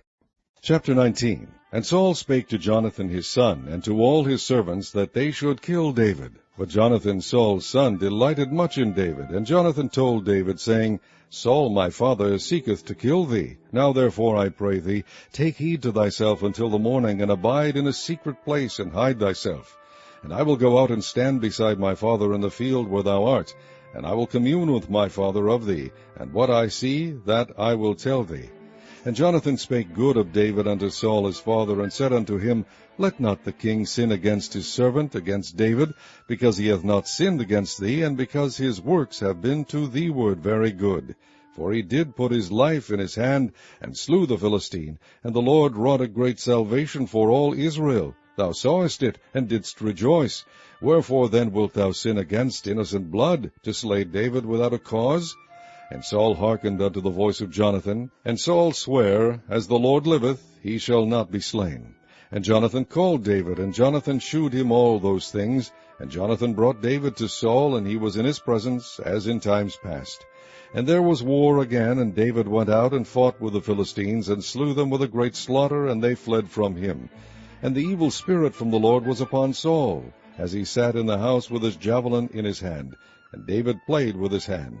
And Saul sought to smite David even to the wall with the javelin. But he slipped away out of Saul's presence, and he smote the javelin into the wall. And David fled and escaped that night. Saul also sent messengers unto David's house to watch him, and to slay him in the morning. And Michal, David's wife, told him, saying, If thou save not thy life tonight, tomorrow thou shalt be slain. So Michal let David down through a window, and he went and fled and escaped. And Michal took an image, and laid it in the bed, and put a pillow of goat's hair for his bolster, and covered it with a cloth. And when Saul sent messengers to take David, she said, He is sick. And Saul sent the messengers again to see David, saying, Bring him up to me in the bed, that I may slay him. And when the messengers were come in, behold, there was an image in the bed, with a pillow of goat's hair for his bolster. And Saul said unto Michal, Why hast thou deceived me so, and sent away mine enemy, that he is escaped? And Michal answered Saul, He said unto me, Let me go, why should I kill thee? So David fled and escaped, and came to Samuel to Ramah, and told him all that Saul had done to him. And he and Samuel went and dwelt in Naioth. And it was told Saul, saying, Behold, David is at Naioth in Ramah. And Saul sent messengers to take David, and when they saw the company of the prophets prophesying, and Samuel standing as appointed over them, the Spirit of God was upon the messengers of Saul, and they also prophesied. And when it was told Saul, he sent other messengers, and they prophesied likewise. And Saul sent messengers again the third time, and they prophesied also. Then went he also to Ramah, and came to a great well that is in Sechu. And he asked and said, Where are Samuel and David? And one said, Behold, they be at Naioth in Ramah. And he went thither to Naioth in Ramah. And the Spirit of God was upon him also. And he went on and prophesied until he came to Naioth in Ramah. And he stripped off his clothes also, and prophesied before Samuel in like manner, and lay down naked all that day and all that night. Wherefore they say, Is Saul also among the prophets? Chapter 20. And David fled from Naioth and Ramah, and came and said before Jonathan, What have I done? What is mine iniquity? And what is my sin before thy father, that he seeketh my life? And he said unto him, God forbid, thou shalt not die. Behold, my father will do nothing either great or small, but that he will shew it me. And why should my father hide this thing from me? It is not so. And David sware moreover, and said, Thy father certainly knoweth that I have found grace in thine eyes. And he saith, Let not Jonathan know this, lest he be grieved. But truly as the Lord liveth, and as thy soul liveth, there is but a step between me and death. Then said Jonathan unto David, Whatsoever thy soul desireth, I will even do it for thee. And David said unto Jonathan, Behold, tomorrow is the new moon, and I should not fail to sit with the kings at meat. But let me go, that I may hide myself in the field unto the third day at even. If thy father at all miss me, then say, David earnestly asked leave of me, that he might run to Bethlehem his city, for there is a yearly sacrifice there for all the family. If he say thus, It is well, thy servant shall have peace. But if he be very wroth, then be sure that evil is determined by him. Therefore thou shalt deal kindly with thy servant, for thou hast brought thy servant into a covenant of the Lord with thee. Notwithstanding, if there be in me iniquity, slay me thyself, for why shouldest thou bring me to thy father? And Jonathan said, Far be it from me, for if I knew certainly that evil were determined by my father to come upon thee, then would not I tell it thee? Then said David to Jonathan, Who shall tell me, or what if thy father answer thee roughly? And Jonathan said unto David, Come, and let us go out into the field. And they went out both of them into the field. And Jonathan said unto David, O Lord God of Israel, when I have sounded my father about tomorrow any time, or the third day, and behold, if there be good toward David, and I then send not unto thee, and shew it thee, the Lord do so, and much more to Jonathan. But if it please my father to do thee evil, then I will shew it thee, and send thee away, that thou mayest go in peace, and the Lord be with thee, as he hath been with my father. And thou shalt not only while yet I live shew me the kindness of the Lord, that I die not, but also thou shalt not cut off thy kindness from my house forever, no, not when the Lord hath cut off the enemies of David every one from the face of the earth. So Jonathan made a covenant with the house of David, saying, Let the Lord even require it at the hand of David's enemies. And Jonathan caused David to swear again, because he loved him, for he loved him as he loved his own soul. Then Jonathan said to David, Tomorrow is the new moon, and thou shalt be missed, because thy seat will be empty. And when thou hast stayed 3 days, then thou shalt go down quickly, and come to the place where thou didst hide thyself, when the business was in hand, and shalt remain by the stone Ezel. And I will shoot 3 arrows on the side thereof, as though I shot at a mark.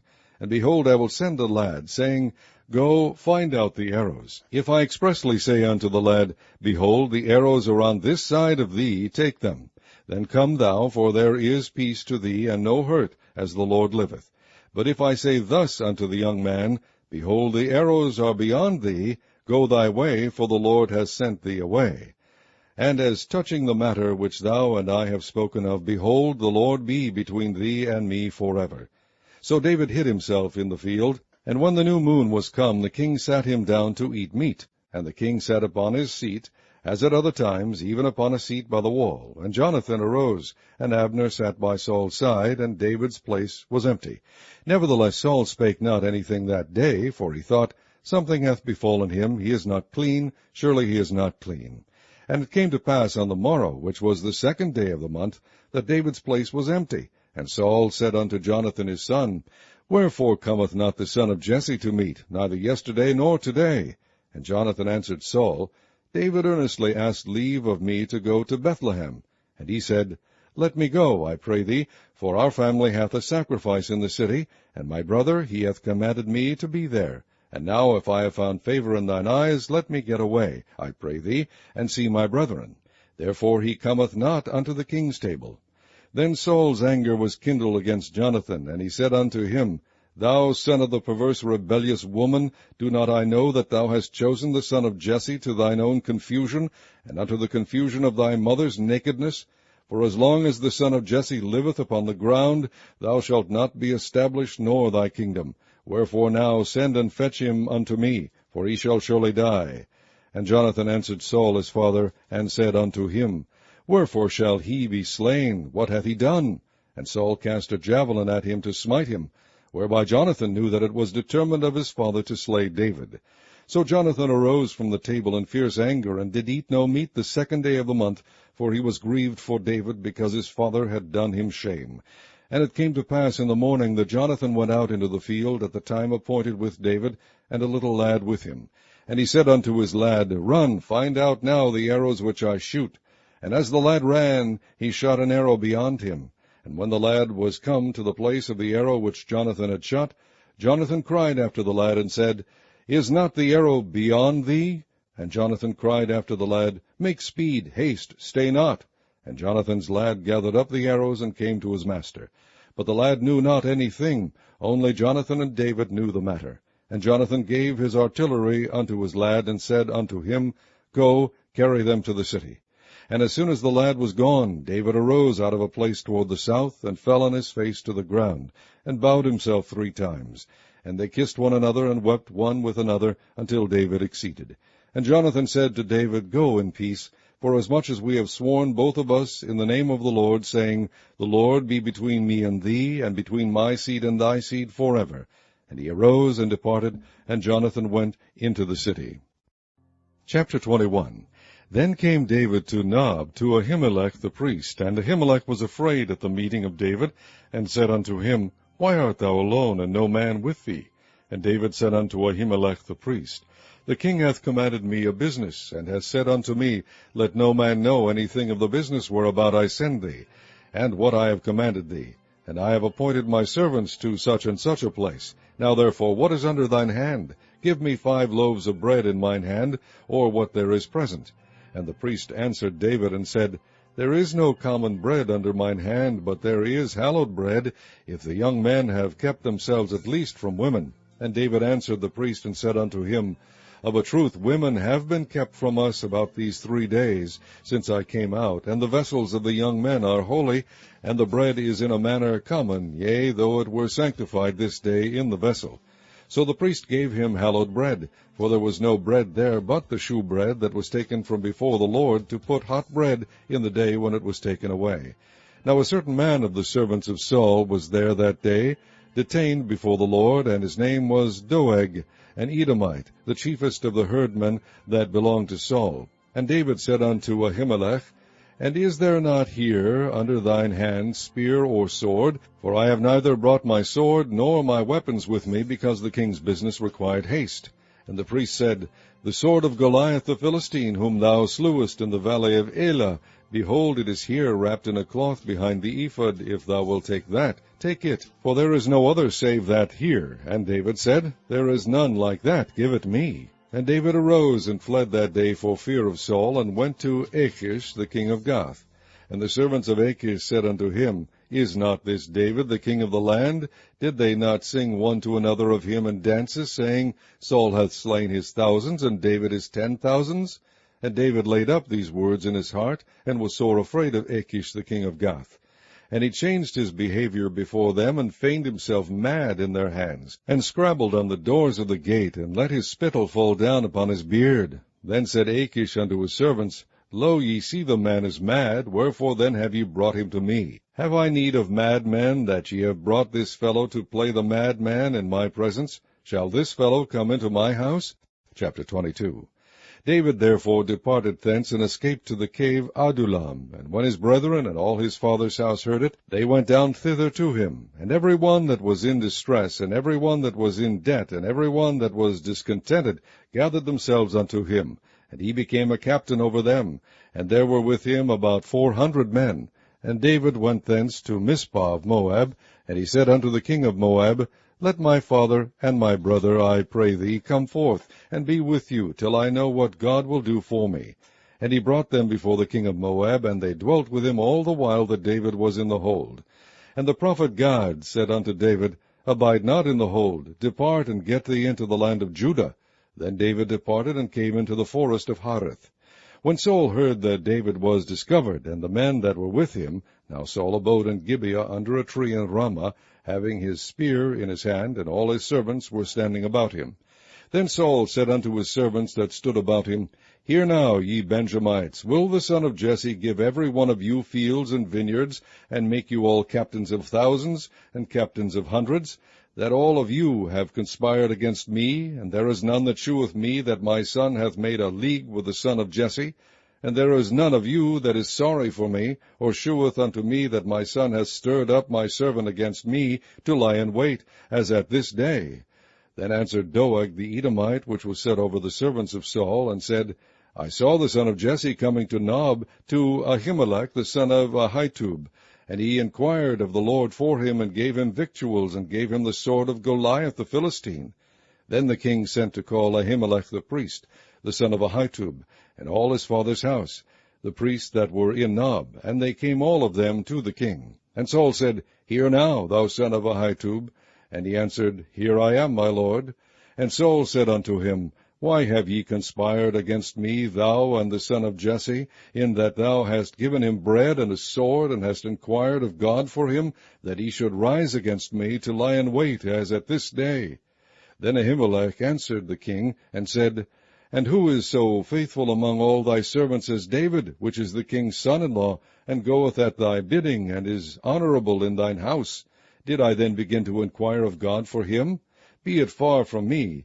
Let not the king impute anything unto his servant, nor to all the house of my father, for thy servant knew nothing of all this, less or more. And the king said, Thou shalt surely die, Ahimelech, thou, and all thy father's house.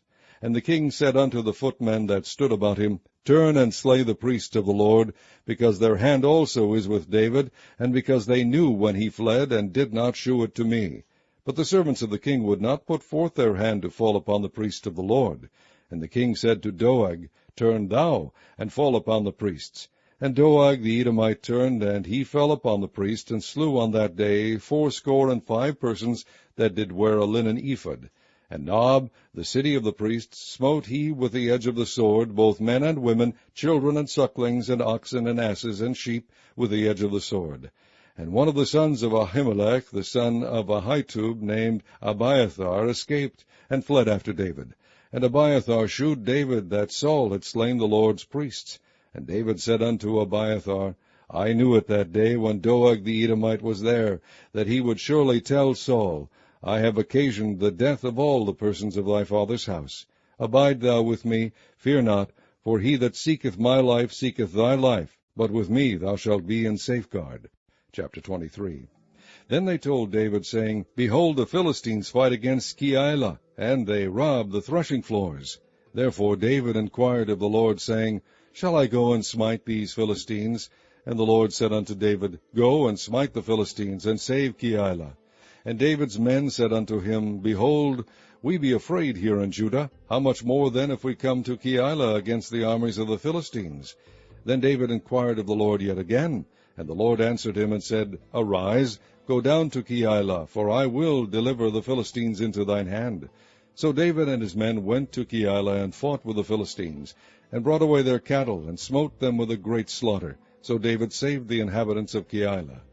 And it came to pass, when Abiathar the son of Ahimelech fled to David to Keilah, that he came down with an ephod in his hand. And it was told Saul that David was come to Keilah. And Saul said, God hath delivered him into mine hand, for he is shut in, by entering into a town that hath gates and bars. And Saul called all the people together to war, to go down to Keilah to besiege David and his men. And David knew that Saul secretly practiced mischief against him, and he said to Abiathar the priest, Bring hither the ephod. Then said David, O Lord God of Israel, thy servant hath certainly heard that Saul seeketh to come to Keilah, to destroy the city for my sake. Will the men of Keilah deliver me up into his hand? Will Saul come down, as thy servant hath heard? O Lord God of Israel, I beseech thee, tell thy servant. And the Lord said, He will come down. Then said David, Will the men of Keilah deliver me and my men into the hand of Saul? And the Lord said, They will deliver thee up. Then David and his men, which were about 600, arose and departed out of Keilah, and went whithersoever they could go. And it was told Saul that David was escaped from Keilah, and he forbare to go forth. And David abode in the wilderness in strongholds, and remained in a mountain in the wilderness of Ziph. And Saul sought him every day, but God delivered him not into his hand. And David saw that Saul was come out to seek his life, and David was in the wilderness of Ziph in a wood. And Jonathan, Saul's son, arose and went to David into the wood, and strengthened his hand in God. And he said unto him, Fear not, for the hand of Saul my father shall not find thee, and thou shalt be king over Israel, and I shall be next unto thee. And that also Saul my father knoweth.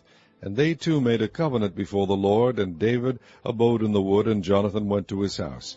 Then came up the Ziphites to Saul to Gibeah, saying, Doth not David hide himself with us in strongholds in the wood, in the hill of Hekeilah, which is on the south of Jeshimon?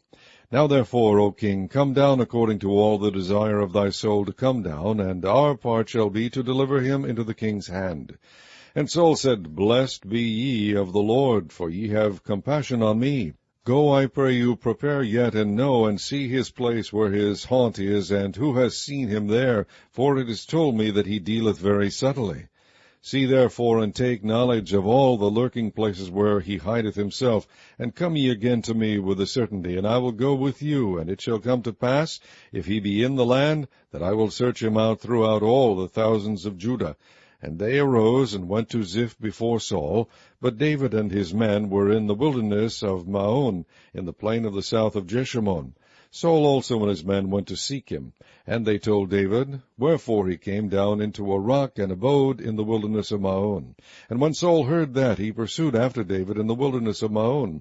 And Saul went on this side of the mountain, and David and his men on that side of the mountain. And David made haste to get away for fear of Saul, for Saul and his men compassed David and his men round about to take them. But there came a messenger unto Saul, saying, Haste thee, and come, for the Philistines have invaded the land.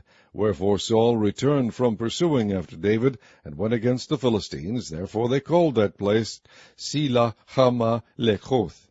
And David went up from thence, and dwelt in strongholds at En-gedi. Chapter 24. And it came to pass, when Saul was returned from following the Philistines, that it was told him, saying, Behold, David is in the wilderness of En-gedi. Then Saul took 3,000 chosen men out of all Israel, and went to seek David and his men upon the rocks of the wild goats. And he came to the sheepcotes by the way, where was a cave, and Saul went in to cover his feet. And David and his men remained in the sides of the cave.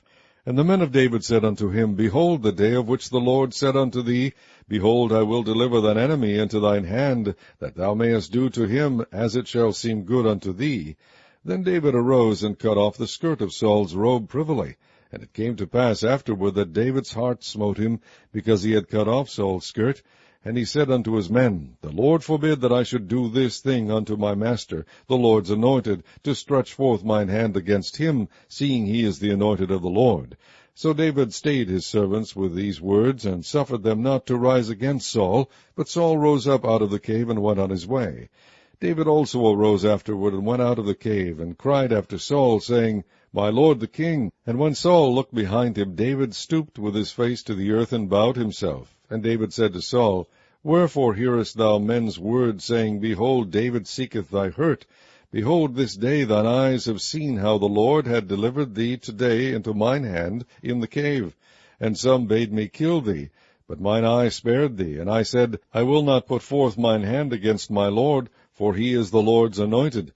Moreover, my father, see the skirt of thy robe in my hand, for in that I cut off the skirt of thy robe, and killed thee not. Know thou and see that there is neither evil nor transgression in mine hand, and I have not sinned against thee, yet thou huntest my soul to take it. The Lord judge between me and thee, and the Lord avenge me of thee, but mine hand shall not be upon thee. As saith the proverb of the ancients, Wickedness proceedeth from the wicked, but mine hand shall not be upon thee. After whom is the king of Israel come out? After whom dost thou pursue? After a dead dog? After a flea? The Lord therefore be judge, and judge between me and thee, and see, and plead my cause, and deliver me out of thine hand. And it came to pass, when David had made an end of speaking these words unto Saul, that Saul said, Is this thy voice, my son David? And Saul lifted up his voice and wept. And he said to David, Thou art more righteous than I, for thou hast rewarded me good, whereas I have rewarded thee evil. And thou hast shewed this day how that thou hast dealt well with me, forasmuch as when the Lord had delivered me into thine hand, thou killedst me not. For if a man find his enemy, will he let him go well away? Wherefore the Lord reward thee good for that thou hast done unto me this day. And now behold, I know well that thou shalt surely be king, and that the kingdom of Israel shall be established in thine hand. Swear now therefore unto me by the Lord, that thou wilt not cut off my seed after me, and that thou wilt not destroy my name out of my father's house. And David sware unto Saul, and Saul went home. But David and his men gat them up unto the hold. Chapter 25. And Samuel died, and all the Israelites were gathered together, and lamented him, and buried him in his house at Ramah. And David arose and went down to the wilderness of Paran. And there was a man in Meon, whose possessions were in Carmel, and the man was very great, and he had 3,000 sheep and 1,000 goats, and he was shearing his sheep in Carmel. Now the name of the man was Nabal, and the name of his wife Abigail. And she was a woman of good understanding, and of a beautiful countenance. But the man was churlish and evil in his doings, and he was of the house of Caleb. And David heard in the wilderness that Nabal did shear his sheep. And David sent out 10 young men. And David said unto the young men, Get you up to Carmel, and go to Nabal, and greet him in my name. And thus shall ye say to him that liveth in prosperity, Peace be both to thee, and peace be to thine house, and peace be unto all that thou hast. And now I have heard that thou hast shearers. Now thy shepherds which were with us, we hurt them not, neither was there aught missing unto them, all the while they were in Carmel. Ask thy young men, and they will shew thee. Wherefore let the young men find favor in thine eyes, for we come in a good day. Give, I pray thee, whatsoever cometh to thine hand unto thy servants, and to thy son David. And when David's young men came, they spake to Nabal according to all those words in the name of David, and ceased. And Nabal answered David's servants, and said, Who is David, and who is the son of Jesse?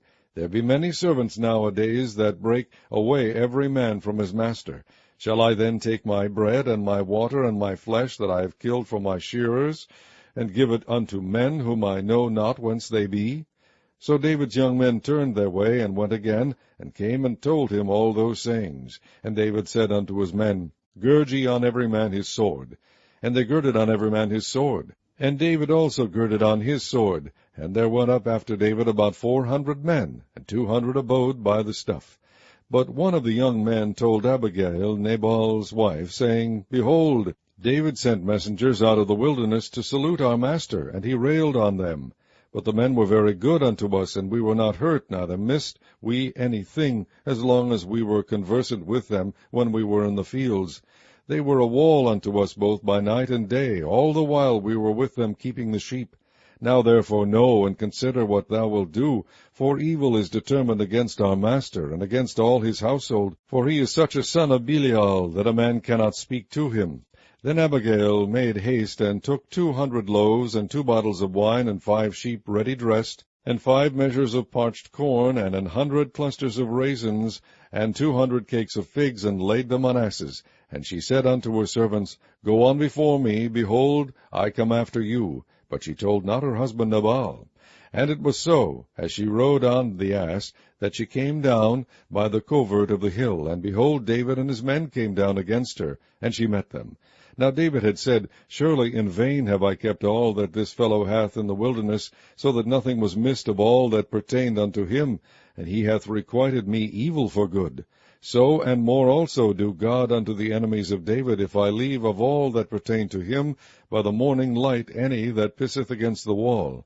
And when Abigail saw David, she hasted and lighted off the ass, and fell before David on her face, and bowed herself to the ground, and fell at his feet, and said, Upon me, my lord, upon me let this iniquity be, and let thine handmaid, I pray thee, speak in thine audience, and hear the words of thine handmaid. Let not my lord, I pray thee, regard this man of Belial, even Nabal, for as his name is, so is he. Nabal is his name, and folly is with him. But I, thine handmaid, saw not the young men of my lord, whom thou didst send. Now therefore, my lord, as the Lord liveth, and as thy soul liveth, seeing the Lord hath withholden thee from coming to shed blood, and from avenging thyself with thine own hand, now let thine enemies, and they that seek evil to my lord, be as Nabal. And now this blessing which thine handmaid hath brought unto my lord, let it even be given unto the young men that follow my lord. I pray thee, forgive the trespass of thine handmaid, for the Lord will certainly make my lord a sure house, because my lord fighteth the battles of the Lord, and evil hath not been found in thee all thy days. Yet a man is risen to pursue thee, and to seek thy soul, but the soul of my lord shall be bound in the bundle of life with the Lord thy God. And the souls of thine enemies, them shall he sling out as out of the middle of a sling. And it shall come to pass, when the Lord shall have done to my lord, according to all the good that he hath spoken concerning thee, and shall have appointed thee ruler over Israel, that this shall be no grief unto thee, nor offence of heart unto my lord, either that thou hast shed blood causeless, or that my lord hath avenged himself. But when the Lord shall have dealt well with my lord, then remember thine handmaid. And David said to Abigail, Blessed be the Lord God of Israel, which sent thee this day to meet me. And blessed be thy advice, and blessed be thou, which hast kept me this day from coming to shed blood, and from avenging myself with mine own hand. For in very deed, as the Lord God of Israel liveth, which hath kept me back from hurting thee, except thou hadst hasted and come to meet me, surely there had not been left unto Nabal by the morning light any that pisseth against the wall. So David received of her hand that which she had brought him, and said unto her, Go up in peace to thine house. See, I have hearkened to thy voice, and have accepted thy person. And Abigail came to Nabal, and behold, he held a feast in his house, like the feast of a king. And Nabal's heart was merry within him, for he was very drunken. Wherefore she told him nothing less or more until the morning light. But it came to pass in the morning, when the wine was gone out of Nabal, and his wife had told him these things, that his heart died within him, and he became as a stone. And it came to pass about 10 days after that the Lord smote Nabal, that he died. And when David heard that Nabal was dead, he said, Blessed be the Lord, that hath pleaded the cause of my reproach from the hand of Nabal, and hath kept his servant from evil, for the Lord hath returned the wickedness of Nabal upon his own head. And David sent and communed with Abigail to take her to him to wife. And when the servants of David were come to Abigail to Carmel, they spake unto her, saying, David sent us unto thee, to take thee to him to wife. And she arose, and bowed herself on her face to the earth, and said, Behold, let thine handmaid be a servant to wash the feet of the servants of my lord. And Abigail hasted, and arose, and rode upon an ass with 5 damsels of hers that went after her, and she went after the messengers of David, and became his wife. David also took Ahinoam of Jezreel, and they were also both of them his wives. But Saul had given Michal his daughter, David's wife, to Phalti the son of Laish, which was of Galim. Chapter 26. And the Ziphites came unto Saul to Gibeah, saying, Doth not David hide himself in the hills of Hachilah, which is before Jeshimon? Then Saul arose and went down to the wilderness of Ziph, having 3,000 chosen men of Israel with him, to seek David in the wilderness of Ziph. And Saul pitched in the hill of Hachilah, which is before Jeshimon by the way. But David abode in the wilderness, and he saw that Saul came after him into the wilderness. David therefore sent out spies, and understood that Saul was come in very deed. And David arose and came to the place where Saul had pitched. And David beheld the place where Saul lay, and Abner the son of Ner, the captain of his host. And Saul lay in the trench, and the people pitched around about him. Then answered David, and said to Ahimelech the Hittite, and to Abishai the son of Zeruiah, brother of Joab, saying, Who will go down with me to Saul to the camp? And Abishai said, I will go down with thee. So David and Abishai came to the people by night. And behold, Saul lay sleeping within the trench, and his spear stuck in the ground at his bolster. But Abner and the people lay round about him. Then said Abishai to David, God hath delivered thine enemy into thine hand this day. Now therefore let me smite him, I pray thee, with the spear, even to the earth at once, and I will not smite him the second time. And David said to Abishai, Destroy him not, for who can stretch forth his hand against the Lord's anointed, and be guiltless? David said furthermore, As the Lord liveth, the Lord shall smite him, or his day shall come to die, or he shall descend into battle and perish. The Lord forbid that I should stretch forth mine hand against the Lord's anointed. But I pray thee, take thou now the spear that is at his bolster, and the cruse of water, and let us go. So David took the spear and the cruse of water from Saul's bolster, and they gat them away, and no man saw it, nor knew it, neither awaked, for they were all asleep, because a deep sleep from the Lord was fallen upon them. Then David went over to the other side, and stood on the top of an hill afar off, a great space being between them.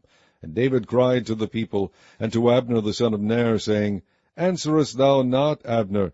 Then Abner answered and said, Who art thou that criest to the king? And David said to Abner, Art not thou a valiant man? And who is like to thee in Israel? Wherefore then hast thou not kept thy lord the king? For there came one of the people in to destroy the king thy lord. This thing is not good that thou hast done. As the Lord liveth, ye are worthy to die, because ye have not kept your master the Lord's anointed. And now see where the king's spear is, and the cruse of water that was at his bolster. And Saul knew David's voice, and said, Is this thy voice, my son David? And David said, It is my voice, my lord, O king. And he said, Wherefore doth my lord thus pursue after his servant? For what have I done, or what evil is in mine hand? Now therefore, I pray thee, let my lord the king hear the words of his servant. If the Lord have stirred thee up against me, let him accept an offering. But if they be the children of men, cursed be they before the Lord. For they have driven me out this day from abiding in the inheritance of the Lord, saying, Go, serve other gods. Now therefore, let not my blood fall to the earth before the face of the Lord. For the king of Israel is come out to seek a flea, as when one doth hunt a partridge in the mountains. Then said Saul, I have sinned. Return, my son David, for I will no more do thee harm, because my soul was precious in thine eyes this day. Behold, I have played the fool, and have erred exceedingly. And David answered and said, Behold the king's spear, and let one of the young men come over and fetch it. The Lord render to every man his righteousness and his faithfulness, for the Lord delivered thee into my hand today, but I would not stretch forth mine hand against the Lord's anointed. And behold, as thy life was much set by this day in mine eyes, so let my life be much set by in the eyes of the Lord, and let him deliver me out of all tribulation. Then Saul said to David, Blessed be thou, my son David. Thou shalt both do great things, and also shalt still prevail. So David went on his way, and Saul returned to his place. Chapter 27. And David said in his heart, I shall now perish one day by the hand of Saul. There is nothing better for me than that I should speedily escape into the land of the Philistines. And Saul shall despair of me to seek me any more in any coast of Israel. So shall I escape out of his hand. And David arose, and he passed over with the 600 men that were with him unto Achish, the son of Maoch, king of Gath. And David dwelt with Achish at Gath, he and his men, every man with his stronghold, even David with his 2 wives, Ahinoam the Jezreelitess, and Abigail the Carmelitess, Nabal's wife. And it was told Saul that David was fled to Gath, and he sought no more again for him. And David said unto Achish, If I have now found grace in thine eyes, let them give me a place in some town in the country, that I may dwell there. For why should thy servant dwell in the royal city with thee?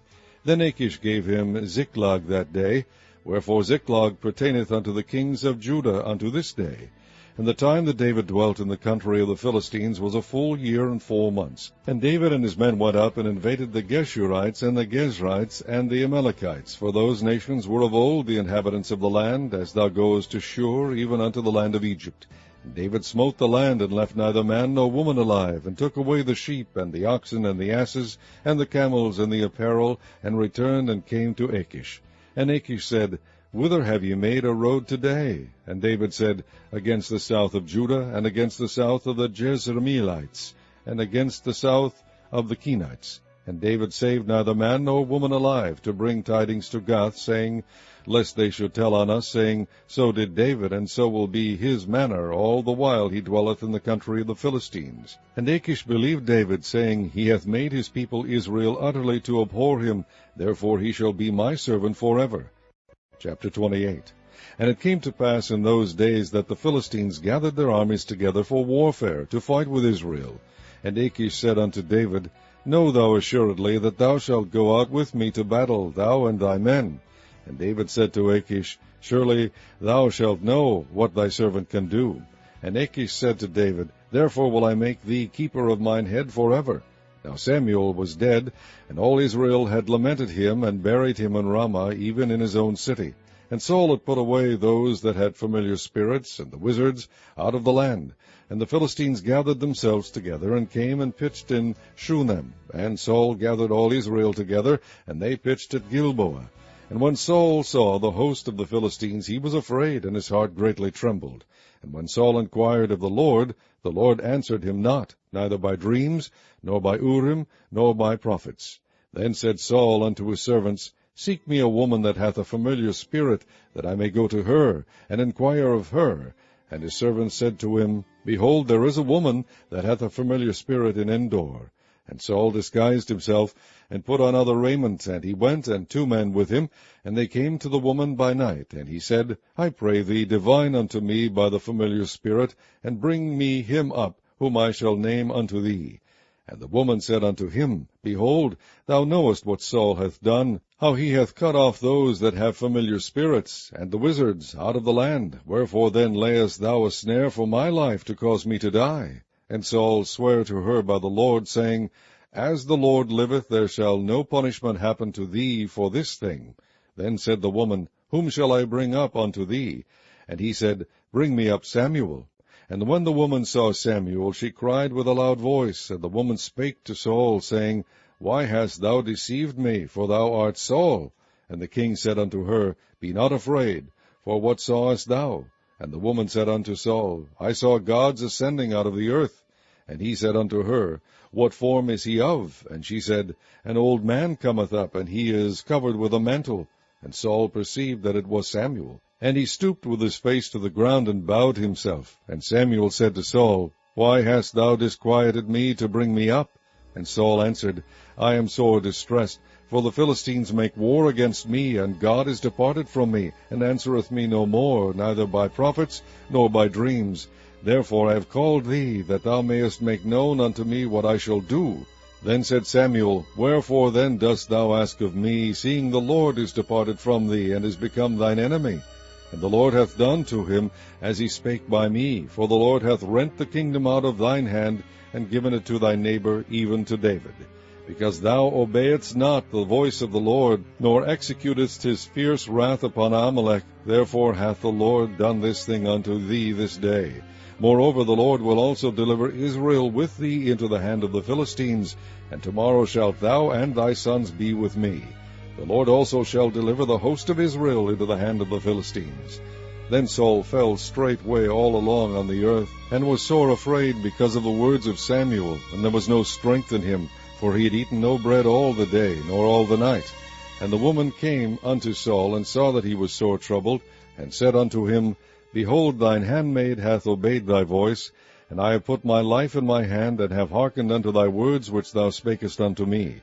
Now therefore, I pray thee, hearken thou also unto the voice of thine handmaid, and let me set a morsel of bread before thee, and eat, that thou mayest have strength when thou goest on thy way. But he refused, and said, I will not eat.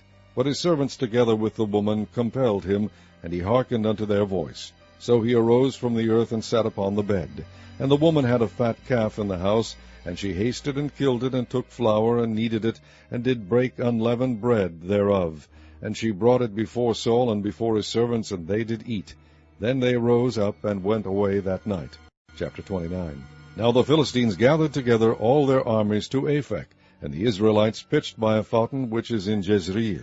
And the lords of the Philistines passed on by hundreds and by thousands. But David and his men passed on in the rearward with Achish. Then said the princes of the Philistines, What do these Hebrews here? And Achish said unto the princes of the Philistines, Is not this David, the servant of Saul, the king of Israel, which hath been with me these days, or these years? And I have found no fault in him, since he fell unto me unto this day.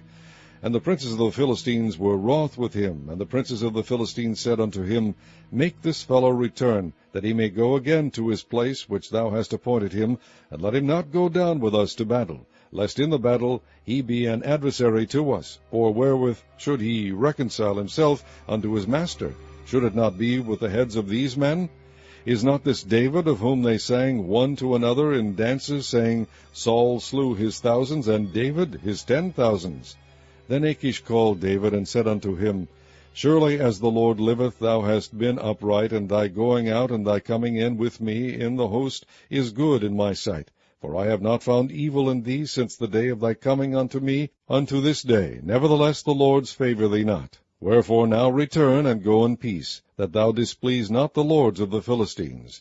And David said unto Achish, But what have I done? And what hast thou found in thy servant so long as I have been with thee unto this day, that I may not go fight against the enemies of my lord the king?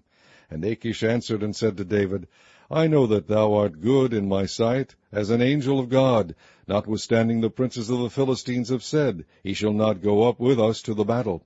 Wherefore now rise up early in the morning with thy master's servants that are come with thee, and as soon as ye be up early in the morning, and have light, depart. So David and his men rose up early to depart in the morning, to return into the land of the Philistines. And the Philistines went up to Jezreel. Chapter 30. And it came to pass, when David and his men were come to Ziklag on the third day, that the Amalekites had invaded the south, and Ziklag, and smitten Ziklag, and burned it with fire, and had taken the women captives that were therein. They slew not any, either great or small, but carried them away, and went on their way. So David and his men came to the city, and behold, it was burned with fire, and their wives, and their sons, and their daughters were taken captives. Then David and the people that were with him lifted up their voice and wept, until they had no more power to weep. And David's 2 wives were taken captives, Ahinoam the Jezreelitess, and Abigail the wife of Nabal the Carmelite. And David was greatly distressed, for the people spake of stoning him, because the soul of all the people was grieved, every man for his sons and for his daughters. But David encouraged himself in the Lord his God. And David said to Abiathar the priest, Ahimelech's son, I pray thee, bring me hither the ephod. And Abiathar brought thither the ephod to David. And David inquired at the Lord, saying, Shall I pursue after this troop? Shall I overtake them? And he answered him, Pursue, for thou shalt surely overtake them, and without fail recover all. So David went, he and the 600 men that were with him, and came to the brook Besor, where those that were left behind stayed. But David pursued, he and 400 men, for 200 abode behind, which were so faint that they could not go over the brook Besor. And they found an Egyptian in the field, and brought him to David, and gave him bread, and he did eat, and they made him drink water. And they gave him a piece of cake of figs, and 2 clusters of raisins. And when he had eaten, his spirit came again to him, for he had eaten no bread, nor drunk any water 3 days and 3 nights. And David said unto him, To whom belongest thou, and whence art thou? And he said, I am a young man of Egypt, servant to an Amalekite, and my master left me, because 3 days agone I felt sick. We made an invasion upon the south of the Cherethites, and upon the coast which belongeth to Judah, and upon the south of Caleb, and we burned Ziklag with fire. And David said to him, Canst thou bring me down to this company? And he said, Swear unto me by God that thou wilt neither kill me, nor deliver me into the hands of my master, and I will bring thee down to this company.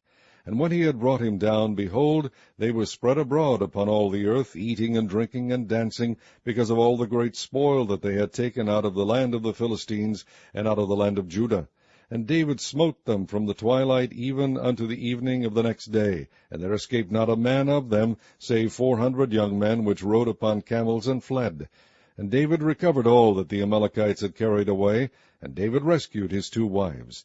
And there was nothing lacking to them, neither small nor great, neither sons nor daughters, neither spoil nor anything that they had taken to them. David recovered all. And David took all the flocks and the herds which they drave before those other cattle, and said, This is David's spoil. And David came to the 200 men, which were so faint that they could not follow David, whom they had made also to abide at the brook Besor. And they went forth to meet David, and to meet the people that were with him. And when David came near to the people, he saluted them. Then answered all the wicked men, and men of Belial, of those that went with David, and said, Because they went not with us, we will not give them aught of the spoil that we have recovered, save to every man his wife and his children, that they may lead them away and depart. Then said David, Ye shall not do so, my brethren, with that which the Lord hath given us, who hath preserved us, and delivered the company that came against us into our hand. For who will hearken unto you in this matter? But as his part is that goeth down to the battle, so shall his part be that tarrieth by the stuff. They shall part alike. And it was so from that day forward, that he made it a statute and an ordinance for Israel unto this day. And when David came to Ziklag, he sent of the spoil unto the elders of Judah, even to his friends, saying, Behold, a present for you of the spoil of the enemies of the Lord. To them which were in Bethel, and to them which were in South Ramoth, and to them which were in Jatir, and to them which were in Aroer, and to them which were in Siphmoth, and to them which were in Eshtemoa, and to them which were in Rechal, and to them which were in the cities of the Jerahmeelites, and to them which were in the cities of the Kenites, and to them which were in Hormah, and to them which were in Korashan, and to them which were in Athak, and to them which were in Hebron, and to all the places where David himself and his men were wont to haunt. Chapter 31. Now the Philistines fought against Israel, and the men of Israel fled from before the Philistines, and fell down slain in Mount Gilboa. And the Philistines followed hard upon Saul and upon his sons. And the Philistines slew Jonathan, and Abinadab, and Melchishua, Saul's sons. And the battle went sore against Saul, and the archers hit him, and he was sore wounded of the archers. Then said Saul unto his armor-bearer, Draw thy sword, and thrust me through therewith, lest these uncircumcised come and thrust me through, and abuse me. But his armor-bearer would not, for he was sore afraid. Therefore Saul took a sword, and fell upon it. And when his armor-bearer saw that Saul was dead, he fell likewise upon his sword, and died with him. So Saul died, and his 3 sons, and his armor-bearer, and all his men, that same day together. And when the men of Israel that were on the other side of the valley, and they that were on the other side Jordan, saw that the men of Israel fled, and that Saul and his sons were dead, they forsook the cities and fled, and the Philistines came and dwelt in them. And it came to pass on the morrow, when the Philistines came to strip the slain, that they found Saul and his 3 sons fallen in Mount Gilboa.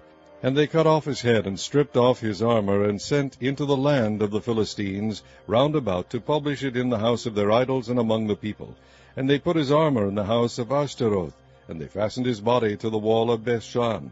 And when the inhabitants of Jabesh-Gilead heard of that which the Philistines had done to Saul, all the valiant men arose, and went all night, and took the body of Saul and the bodies of his sons from the wall of Bethshan, and came to Jabesh, and burnt them there. And they took their bones, and buried them under a tree at Jabesh, and fasted 7 days. The second book of Samuel, chapter 1. Now it came to pass after the death of Saul, when David was returned from the slaughter of the Amalekites, and David had abode 2 days in Ziklag, it came even to pass on the 3rd day that, behold, a man came out of the camp from Saul, with his clothes rent, and earth upon his head. And so it was, when he came to David, that he fell to the earth, and did obeisance. And David said unto him, From whence comest thou? And he said unto him, Out of the camp of Israel am I escaped. And David said unto him, How went the matter? I pray thee tell me. And he answered, That the people are fled from the battle, and many of the people also are fallen and dead, and Saul and Jonathan his son are dead also. And David said unto the young man that told him, How knowest thou that Saul and Jonathan his son be dead? And the young man that told him said, As I happened by chance upon Mount Gilboa, behold, Saul leaned upon his spear, and lo, the chariots and horsemen followed hard after him. And when he looked behind him, he saw me, and called unto me, and I answered, Here am I. And he said unto me, Who art thou? And I answered him, I am an Amalekite. He said unto me again, Stand, I pray thee, upon me, and slay me, for anguish is come upon me, because my life is yet whole in me. So I stood upon him, and slew him, because I was sure that he could not live after that he was fallen. And I took the crown that was upon his head, and the bracelet that was on his arm, and have brought them hither unto my lord. Then David took hold on his clothes, and rent them, and likewise all the men that were with him. And they mourned, and wept, and fasted until evening, for Saul, and for Jonathan his son, and for the people of the Lord, and for the house of Israel, because they were fallen by the sword. And David said unto the young man that told him, Whence art thou? And he answered, I am the son of a stranger, an Amalekite. And David said unto him, How wast thou not afraid to stretch forth thine hand to destroy the Lord's anointed? And David called one of the young men, and said, Go near, and fall upon him. And he smote him that he died. And David said unto him, Thy blood be upon thy head, for thy mouth has testified against thee, saying, I have slain the Lord's anointed. And David lamented with this lamentation over Saul, and over Jonathan his son. Also he bade them teach the children of Judah the use of the bow. Behold, it is written in the book of Jasher, The beauty of Israel is slain upon thy high places. How are the mighty fallen? Tell it not in Gath, publish it not in the streets of Ashkelon, lest the daughters of the Philistines rejoice, lest the daughters of the uncircumcised triumph.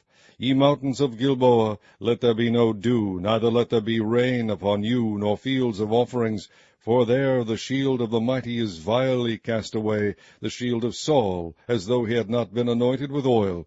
From the blood of the slain, from the fat of the mighty, the bow of Jonathan turned not back, and the sword of Saul returned not empty. Saul and Jonathan were lovely and pleasant in their lives, and in their death they were not divided.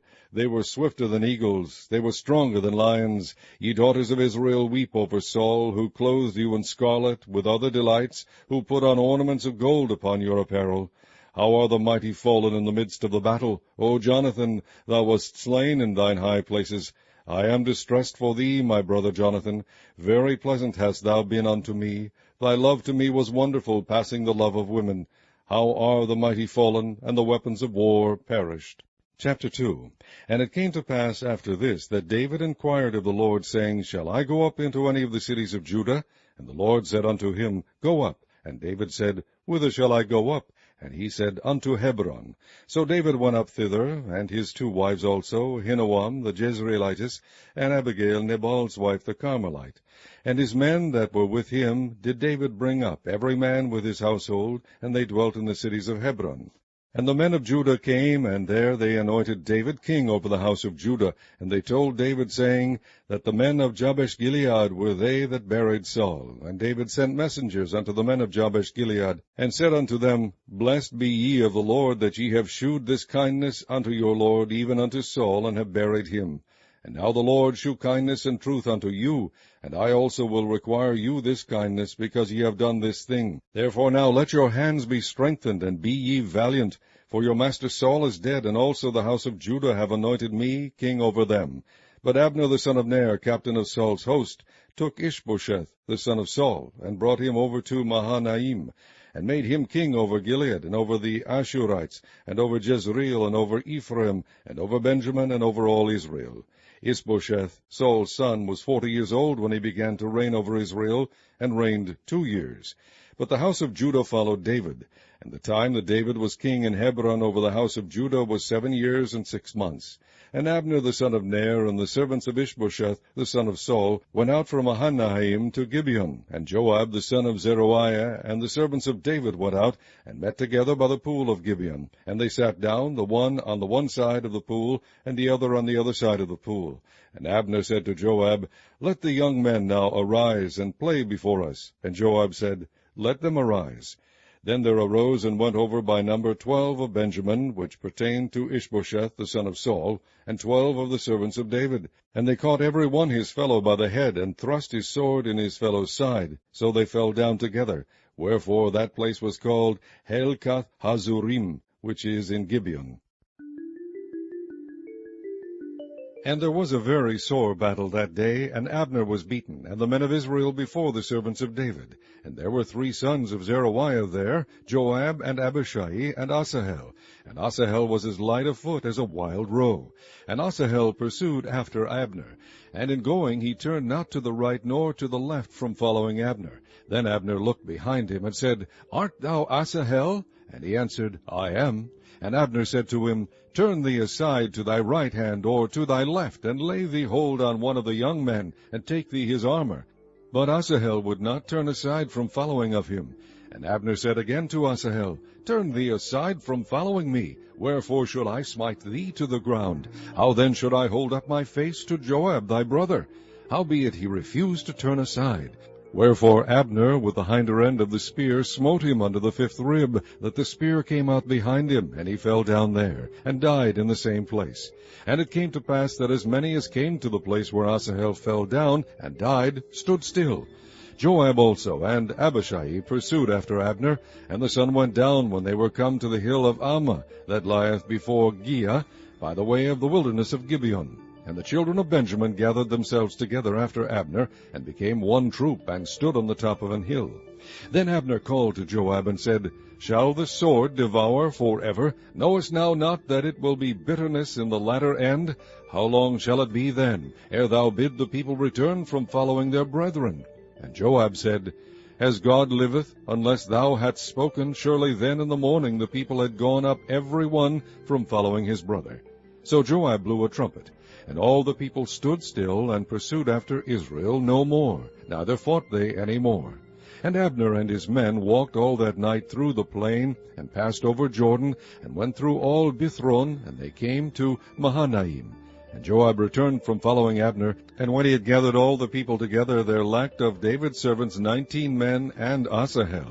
But the servants of David had smitten of Benjamin and of Abner's men, so that 360 men died. And they took up Asahel, and buried him in the sepulchre of his father, which was in Bethlehem. And Joab and his men went all night, and they came to Hebron at break of day. Chapter 3. Now there was long war between the house of Saul and the house of David, but David waxed stronger and stronger, and the house of Saul waxed weaker and weaker. And unto David were sons born in Hebron, and his firstborn was Amnon, of Ahinoam the Jezreelitess, and his second Chileab of Abigail, the wife of Nabal the Carmelite, and the third Absalom the son of Maacah, the daughter of Talmai, king of Geshur, and the fourth Adonijah the son of Haggith, and the fifth Shephatiah the son of Abital, and the sixth Ithream by Eglah David's wife. These were born to David in Hebron. And it came to pass, while there was war between the house of Saul and the house of David, that Abner made himself strong for the house of Saul. And Saul had a concubine, whose name was Rizpah, the daughter of Aiah. And Ishbosheth said to Abner, Wherefore hast thou gone in unto my father's concubine?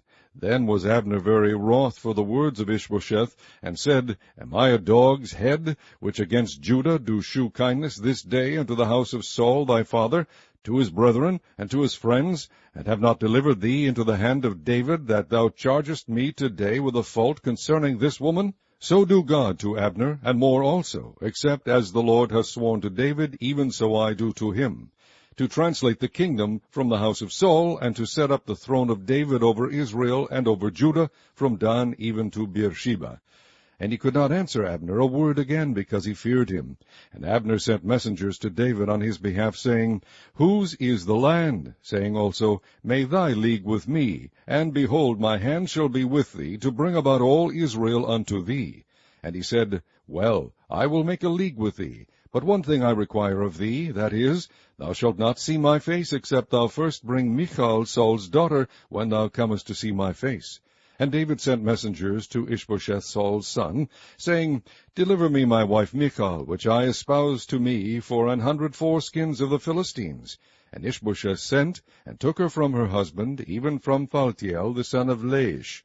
And her husband went with her, along weeping behind her to Bahurim. Then said Abner unto him, Go, return. And he returned. And Abner had communication with the elders of Israel, saying, Ye sought for David in times past to be king over you. Now then do it. For the Lord hath spoken of David, saying, By the hand of my servant David I will save my people Israel out of the hand of the Philistines, and out of the hand of all their enemies.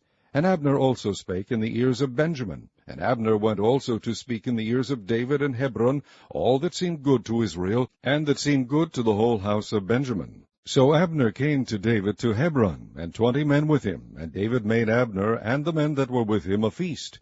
And Abner said unto David, I will arise and go, and will gather all Israel unto my lord the king, that they may make a league with thee, and that thou mayest reign over all that thine heart desireth. And David sent Abner away, and he went in peace. And behold, the servants of David and Joab came from pursuing a troop, and brought in a great spoil with them. But Abner was not with David in Hebron, for he had sent him away, and he was gone in peace. When Joab and all the host that was with him were come, they told Joab, saying, Abner the son of Ner came to the king, and he has sent him away, and he is gone in peace. Then Joab came to the king, and said, What hast thou done? Behold, Abner came unto thee. Why is it that thou hast sent him away, and he is quite gone? Thou knowest Abner the son of Ner, that he came to deceive thee, and to know thy going out and thy coming in, and to know all that thou doest. And when Joab was come out from David, he sent messengers after Abner, which brought him again from the well of Sirah, but David knew it not. And when Abner was returned to Hebron, Joab took him aside in the gate to speak with him quietly, and smote him there under the 5th rib, that he died, for the blood of Asahel his brother. And afterward, when David heard it, he said, I and my kingdom are guiltless before the Lord forever from the blood of Abner the son of Ner. Let it rest on the head of Joab, and on all his father's house, and let there not fail from the house of Joab one that hath an issue, or that is a leper, or that leaneth on a staff, or that falleth on the sword, or that lacketh bread. So Joab and Abishai his brother slew Abner, because he had slain their brother Asahel at Gibeon in the battle. And David said to Joab and to all the people that were with him, Rend your clothes, and gird you with sackcloth, and mourn before Abner. And King David himself followed the bier. And they buried Abner in Hebron. And the king lifted up his voice, and wept at the grave of Abner. And all the people wept. And the king lamented over Abner, and said, Died Abner as a fool dieth?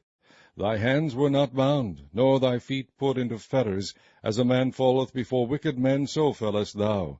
And all the people wept again over him. And when all the people came to cause David to eat meat while it was yet day, David sware, saying, So do God to me, and more also, if I taste bread or aught else, till the sun be down. And all the people took notice of it, and it pleased them, as whatsoever the king did pleased all the people. For all the people and all Israel understood that day that it was not of the king to slay Abner the son of Ner. And the king said unto his servants, Know ye not that there is a prince and a great man fallen this day in Israel? And I am this day weak, though anointed king, and these men, the sons of Zeruiah, be too hard for me. The Lord shall reward the doer of evil according to his wickedness. Chapter 4. And when Saul's son heard that Abner was dead in Hebron, his hands were feeble, and all the Israelites were troubled. And Saul's son had 2 men that were captains of bands. The name of the one was Baanah, and the name of the other Rechab, the sons of Rimmon, a Beerothite, of the children of Benjamin. For Beeroth also was reckoned to Benjamin. And the Beerothites fled to Gittaim, and were sojourners there until this day. And Jonathan, Saul's son, had a son that was lame of his feet. He was 5 years old when the tidings came of Saul and Jonathan out of Jezreel, and his nurse took him up and fled. And it came to pass, as she made haste to flee, that he fell, and became lame. And his name was Mephibosheth. And the sons of Rimmon the Beerothite, Rechab and Baanah, went and came about the heat of the day to the house of Ishbosheth, who lay on a bed at noon. And they came thither into the midst of the house, as though they would have fetched wheat. And they smote him under the 5th rib. And Rechab and Baanah his brother escaped. For when they came into the house, he lay on his bed in his bedchamber. And they smote him, and slew him, and beheaded him, and took his head, and gat them away through the plain all night. And they brought the head of Ishbosheth unto David to Hebron, and said to the king, Behold, the head of Ishbosheth, the son of Saul, thine enemy, which sought thy life. And the Lord hath avenged my lord the king this day of Saul, and of his seed.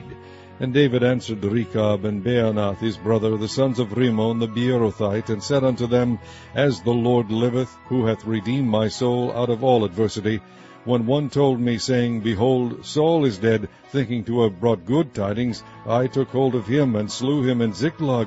Who thought that I would have given him a reward for his tidings? How much more, when wicked men have slain a righteous person in his own house upon his bed, shall I not therefore now require his blood of your hand, and take you away from the earth? And David commanded his young men, and they slew them, and cut off their hands and their feet, and hanged them up over the pool in Hebron.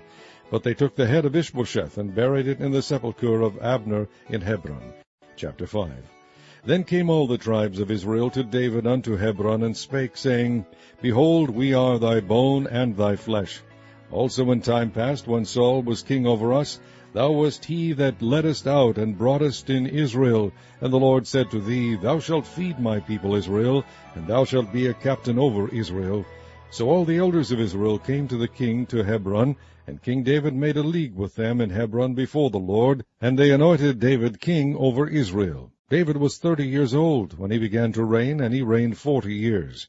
In Hebron he reigned over Judah 7 years and 6 months, and in Jerusalem he reigned 33 years over all Israel and Judah. And the king and his men went to Jerusalem unto the Jebusites, the inhabitants of the land, which spake unto David, saying, Except thou take away the blind and the lame, thou shalt not come in hither, thinking, David cannot come in hither. Nevertheless, David took the stronghold of Zion, the same is the city of David. And David said on that day, Whosoever getteth up to the gutter, and smiteth the Jebusites, and the lame, and the blind, that are hated of David's soul, he shall be chief and captain. Wherefore they said, The blind and the lame shall not come into the house. So David dwelt in the fort, and called it the city of David. And David built round about from Milo and inward. And David went on, and grew great, and the Lord God of hosts was with him. And Hiram king of Tyre sent messengers to David, and cedar trees, and carpenters, and masons, and they built David an house. And David perceived that the Lord had established him king over Israel, and that he had exalted his kingdom for his people Israel's sake. And David took him more concubines and wives out of Jerusalem, after he was come from Hebron, and there were yet sons and daughters born to David. And these be the names of those that were born unto him in Jerusalem: Shammua, and Shobab, and Nathan, and Solomon, Ibhar also, and Elishua, and Nepheg, and Japhiah, and Elishama, and Eliada, and Eliphalet. But when the Philistines heard that they had anointed David king over Israel, all the Philistines came up to seek David. And David heard of it, and went down to the hold. The Philistines also came and spread themselves in the valley of Rephaim. And David inquired of the Lord, saying, Shall I go up to the Philistines? Wilt thou deliver them into mine hand? And the Lord said unto David, Go up, for I will doubtless deliver the Philistines into thine hand. And David came to Baal Perazim, and David smote them there, and said, The Lord hath broken forth upon mine enemies before me, as the breach of waters. Therefore he called the name of that place Baal Perazim. And there they left their images, and David and his men burned them. And the Philistines came up yet again, and spread themselves in the valley of Rephaim. And when David inquired of the Lord, he said, Thou shalt not go up, but fetch a compass behind them, and come upon them over against the mulberry trees. And let it be, when thou hearest the sound of a going in the tops of the mulberry trees, that then thou shalt bestir thyself, for then shall the Lord go out before thee to smite the host of the Philistines. And David did so, as the Lord had commanded him, and smote the Philistines from Geba until thou come to Gazer. Chapter 6. Again David gathered together all the chosen men of Israel, 30,000. And David arose, and went with all the people that were with him from Baali of Judah, to bring up from thence the ark of God, whose name is called by the name of the Lord of hosts, that dwelleth between the cherubims. And they set the ark of God upon a new cart, and brought it out of the house of Abinadab, that was in Gibeah, and Uzzah and Ahio, the sons of Abinadab, drave the new cart. And they brought it out of the house of Abinadab, which was at Gibeah, accompanying the ark of God, and Ahio went before the ark. And David and all the house of Israel played before the Lord on all manner of instruments made of fir wood, even on harps, and on psalteries, and on timbrels, and on cornets, and on cymbals. And when they came to Nachon's threshing floor, Uzzah put forth his hand to the ark of God, and took hold of it, for the oxen shook it. And the anger of the Lord was kindled against Uzzah, and God smote him there for his error, and there he died by the ark of God. And David was displeased, because the Lord had made a breach upon Uzzah, and he called the name of the place Perez Uzzah to this day. And David was afraid of the Lord that day, and said, How shall the ark of the Lord come to me? So David would not remove the ark of the Lord unto him into the city of David. But David carried it aside into the house of Obed-Edom the Gittite. And the ark of the Lord continued in the house of Obed-Edom the Gittite 3 months. And the Lord blessed Obed-Edom and all his household. And it was told King David, saying, The Lord hath blessed the house of Obed-Edom, and all that pertaineth unto him, because of the ark of God. So David went and brought up the ark of God from the house of Obed-Edom into the city of David with gladness. And it was so, that when they that bare the ark of the Lord had gone 6 paces, he sacrificed oxen and fatlings. And David danced before the Lord with all his might, and David was girded with a linen ephod. So David and all the house of Israel brought up the ark of the Lord with shouting, and with the sound of the trumpet. And as the ark of the Lord came into the city of David, Michal, Saul's daughter, looked through a window, and saw King David leaping and dancing before the Lord, and she despised him in her heart. And they brought in the ark of the Lord, and set it in his place, in the midst of the tabernacle that David had pitched for it. And David offered burnt offerings and peace offerings before the Lord. And as soon as David had made an end of offering burnt offerings and peace offerings, he blessed the people in the name of the Lord of hosts. And he dealt among all the people, even among the whole multitude of Israel, as well to the women as men, to every one a cake of bread, and a good piece of flesh, and a flagon of wine. So all the people departed every one to his house. Then David returned to bless his household, and Michal, the daughter of Saul, came out to meet David, and said, How glorious was the king of Israel today, who uncovered himself today in the eyes of the handmaids of his servants, as one of the vain fellows shamelessly uncovereth himself. And David said unto Michal, It was before the Lord, which chose me before thy father, and before all his house, to appoint me ruler over the people of the Lord, over Israel. Therefore will I play before the Lord. And I will yet be more vile than thus, and will be base in mine own sight. And of the maidservants which thou hast spoken of them shall I be had in honor. Therefore Michal, the daughter of Saul, had no child unto the day of her death. Chapter 7. And it came to pass, when the king sat in his house, and the Lord had given him rest round about from all his enemies, that the king said unto Nathan the prophet, See now, I dwell in an house of cedar, but the ark of God dwelleth within curtains. And Nathan said to the king, Go, do all that is in thine heart, for the Lord is with thee. And it came to pass that night that the word of the Lord came unto Nathan, saying, Go and tell my servant David, Thus saith the Lord, Shalt thou build me an house for me to dwell in? Whereas I have not dwelt in any house since the time that I brought up the children of Israel out of Egypt, even to this day, but have walked in a tent and in a tabernacle. In all the places wherein I have walked with all the children of Israel, spake I a word with any of the tribes of Israel, whom I commanded to feed my people Israel, saying, Why build ye not me an house of cedar? Now therefore so shalt thou say unto my servant David, Thus saith the Lord of hosts, I took thee from the sheepcote, from following the sheep, to be ruler over my people, over Israel. And I was with thee whithersoever thou wentest, and have cut off all thine enemies out of thy sight, and have made thee a great name, like unto the name of the great men that are in the earth. Moreover, I will appoint a place for my people Israel, and will plant them, that they may dwell in a place of their own, and move no more. Neither shall the children of wickedness afflict them any more, as beforetime. And as since the time that I commanded judges to be over my people Israel, and have caused thee to rest from all thine enemies, also the Lord telleth thee that he will make thee an house. And when thy days be fulfilled, and thou shalt sleep with thy fathers, I will set up thy seed after thee, which shall proceed out of thy bowels, and I will establish his kingdom. He shall build an house for my name, and I will establish the throne of his kingdom forever. I will be his father, and he shall be my son. If he commit iniquity, I will chasten him with the rod of men, and with the stripes of the children of men. But my mercy shall not depart away from him, as I took it from Saul, whom I put away before thee. And thine house and thy kingdom shall be established forever before thee. Thy throne shall be established forever. According to all these words, and according to all this vision, so did Nathan speak unto David. Then went King David in, and sat before the Lord, and he said, Who am I, O Lord God, and what is my house, that thou hast brought me hitherto? And this was yet a small thing in thy sight, O Lord God, but thou hast spoken also of thy servant's house for a great while to come. And is this the manner of man, O Lord God? And what can David say more unto thee? For thou, Lord, knowest thy servant. For thy word's sake, and according to thine own ear, hast thou done all these great things, to make thy servant know them. Wherefore thou art great, O Lord God, for there is none like thee, neither is there any God beside thee, according to all that we have heard with our ears.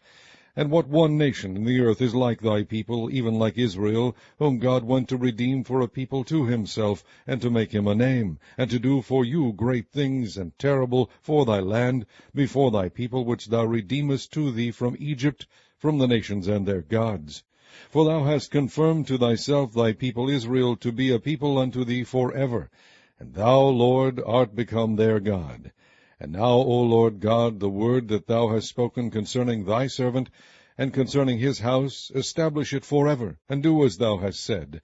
And let thy name be magnified forever, saying, The Lord of hosts is the God over Israel, and let the house of thy servant David be established before thee. For thou, O Lord of hosts, God of Israel, hast revealed to thy servant, saying, I will build thee an house. Therefore hath thy servant found in his heart to pray this prayer unto thee. And now, O Lord God, thou art that God, and thy words be true, and thou hast promised this goodness unto thy servant. Therefore now let it please thee to bless the house of thy servant, that it may continue forever before thee. For thou, O Lord God, hast spoken it, and with thy blessing let the house of thy servant be blessed forever. Chapter 8. And after this it came to pass that David smote the Philistines, and subdued them. And David took Meth-Egamah out of the hand of the Philistines, and he smote Moab, and measured them with a line, casting them down to the ground. Even with 2 lines measured he, to put to death, and with 1 full line to keep alive. And so the Moabites became David's servants, and brought gifts. David smote also Hadadezer, the son of Rehob, king of Zobah, as he went to recover his border at the river of Euphrates. And David took from him 1,000 chariots, and 700 horsemen, and 20,000 footmen. And David hocked all the chariot horses, but reserved of them for 100 chariots. And when the Syrians of Damascus came to succor Hadadezer, king of Zobah, David slew of the Syrians 22,000 men. Then David put garrisons in Syria of Damascus, and the Syrians became servants to David, and brought gifts. And the Lord preserved David whithersoever he went. And David took the shields of gold that were on the servants of Hadadezer, and brought them to Jerusalem. And from Betah and from Berothai, cities of Hadadezer, King David took exceeding much brass. When Toi, king of Hamath, heard that David had smitten all the host of Hadadezer, then Toi sent Joram his son unto King David to salute him and to bless him, because he had fought against Hadadezer and smitten him. For Hadadezer had wars with Toi. And Joram brought with him vessels of silver, and vessels of gold, and vessels of brass, which also King David did dedicate unto the Lord with the silver and gold that he had dedicated of all nations which he subdued, of Syria, and of Moab, and of the children of Ammon, and of the Philistines, and of Amalek, and of the spoil of Hadadezer, son of Rehob, king of Zobah. And David gat him a name when he returned from smiting of the Syrians in the valley of Salt, being 18,000 men. And he put garrisons in Edom. Throughout all Edom put he garrisons, and all they of Edom became David's servants. And the Lord preserved David whithersoever he went. And David reigned over all Israel, and David executed judgment and justice unto all his people. And Joab the son of Zeruiah was over the host, and Jehoshaphat the son of Ahilud was recorder, and Zadok the son of Ahitub, and Ahimelech the son of Abiathar were the priests. And Sariah was the scribe, and Benaiah the son of Jehoiada was over both the Cherethites and the Pelethites, and David's sons were chief rulers. Chapter 9. And David said, Is there yet any that is left of the house of Saul, that I may shew him kindness for Jonathan's sake? And there was of the house of Saul a servant whose name was Ziba. And when they had called him unto David, the king said unto him, Art thou Ziba? And he said, Thy servant is he. And the king said, Is there not yet any of the house of Saul, that I may shew the kindness of God unto him? And Ziba said unto the king, Jonathan hath yet a son, which is lame on his feet. And the king said unto him, Where is he? And Ziba said unto the king, Behold, he is in the house of Machir, the son of Ammiel, in Lodebar. Then King David sent and fetched him out of the house of Machir, the son of Ammiel, from Lodebar. Now when Mephibosheth, the son of Jonathan, the son of Saul, was come unto David, he fell on his face and did reverence.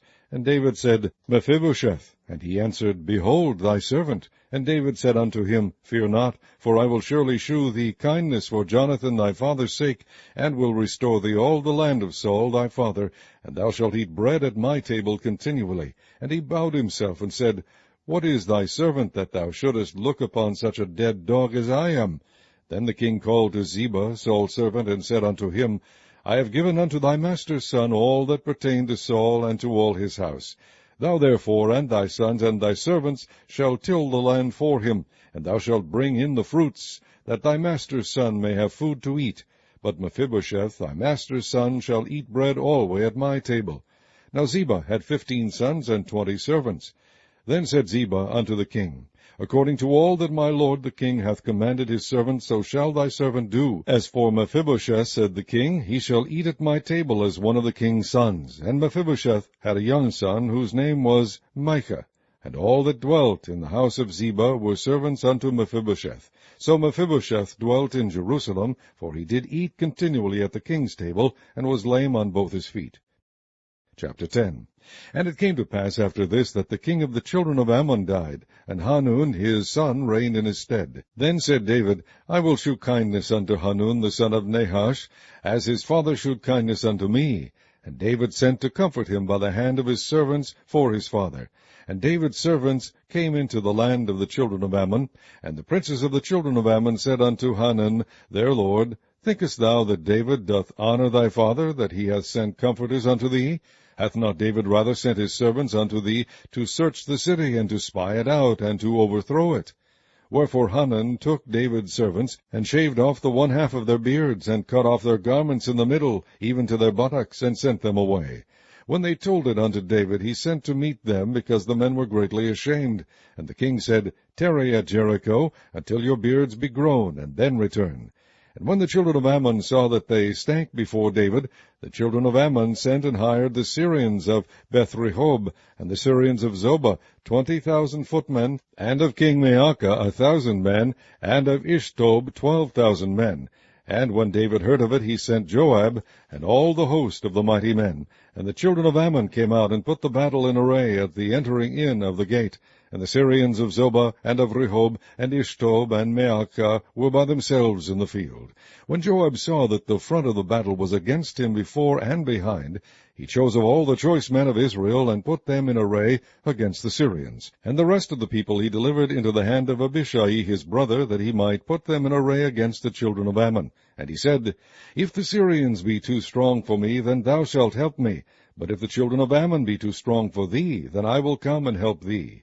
Be of good courage, and let us play the men for our people, and for the cities of our God, and the Lord do that which seemeth him good. And Joab drew nigh, and the people that were with him, unto the battle against the Syrians, and they fled before him. And when the children of Ammon saw that the Syrians were fled, then fled they also before Abishai, and entered into the city. So Joab returned from the children of Ammon, and came to Jerusalem. And when the Syrians saw that they were smitten before Israel, they gathered themselves together. And Hadarezer sent and brought out the Syrians that were beyond the river, and they came to Helam. And Shobach, the captain of the host of Hadarezer, went before them. And when it was told David, he gathered all Israel together, and passed over Jordan, and came to Helam. And the Syrians set themselves in array against David, and fought with him. And the Syrians fled before Israel, and David slew the men of 700 chariots of the Syrians, and 40,000 horsemen, and smote Shobach, the captain of their host, who died there. And when all the kings that were servants of Hadarezer saw that they were smitten before Israel, they made peace with Israel, and served them. So the Syrians feared to help the children of Ammon any more. Chapter 11. And it came to pass after the year was expired, at the time when kings go forth to battle, that David sent Joab and his servants with him, and all Israel. And they destroyed the children of Ammon, and besieged Rabbah. But David tarried still at Jerusalem. And it came to pass in an eventide that David arose from off his bed, and walked up on the roof of the king's house. And from the roof he saw a woman washing herself. And the woman was very beautiful to look upon. And David sent and inquired after the woman. And one said, Is not this Bathsheba, the daughter of Eliam, the wife of Uriah the Hittite? And David sent messengers, and took her. And she came in unto him, and he lay with her, for she was purified from her uncleanness, and she returned unto her house. And the woman conceived, and sent and told David, and said, I am with child. And David sent to Joab, saying, Send me Uriah the Hittite. And Joab sent Uriah to David. And when Uriah was come unto him, David demanded of him how Joab did, and how the people did, and how the war prospered. And David said to Uriah, Go down to thy house, and wash thy feet. And Uriah departed out of the king's house, and there followed him a mess of meat from the king. But Uriah slept at the door of the king's house with all the servants of his lord, and went not down to his house. And when they had told David, saying, Uriah went not down unto his house, David said unto Uriah, Camest thou not from thy journey? Why then didst thou not go down unto thine house? And Uriah said unto David, The ark, and Israel, and Judah abide in tents, and my lord Joab, and the servants of my lord, are encamped in the open fields. Shall I then go into mine house to eat and to drink, and to lie with my wife? As thou livest, and as thy soul liveth, I will not do this thing. And David said to Uriah, Tarry here today also, and tomorrow I will let thee depart. So Uriah abode in Jerusalem that day and the morrow. And when David had called him, he did eat and drink before him, and he made him drunk. And at even he went out to lie on his bed with the servants of his lord, but went not down to his house. And it came to pass in the morning that David wrote a letter to Joab, and sent it by the hand of Uriah. And he wrote in the letter, saying, Set ye Uriah in the forefront of the hottest battle, and retire ye from him, that he may be smitten and die. And it came to pass, when Joab observed the city, that he assigned Uriah unto a place where he knew that valiant men were. And the men of the city went out and fought with Joab, and there fell some of the people of the servants of David, and Uriah the Hittite died also. Then Joab sent and told David all the things concerning the war, and charged the messenger, saying, When thou hast made an end of telling the matters of the war unto the king, and if so be that the king's wrath arise, and he say unto thee, Wherefore approached ye so nigh unto the city, when ye did fight? Knew ye not that they would shoot from the wall? Who smote Abimelech, the son of Jerubbesheth? Did not a woman cast a piece of a millstone upon him from the wall, that he died in Thebez? Why went ye nigh the wall? Then say thou, Thy servant Uriah the Hittite is dead also. So the messenger went and came and shewed David all that Joab had sent him for.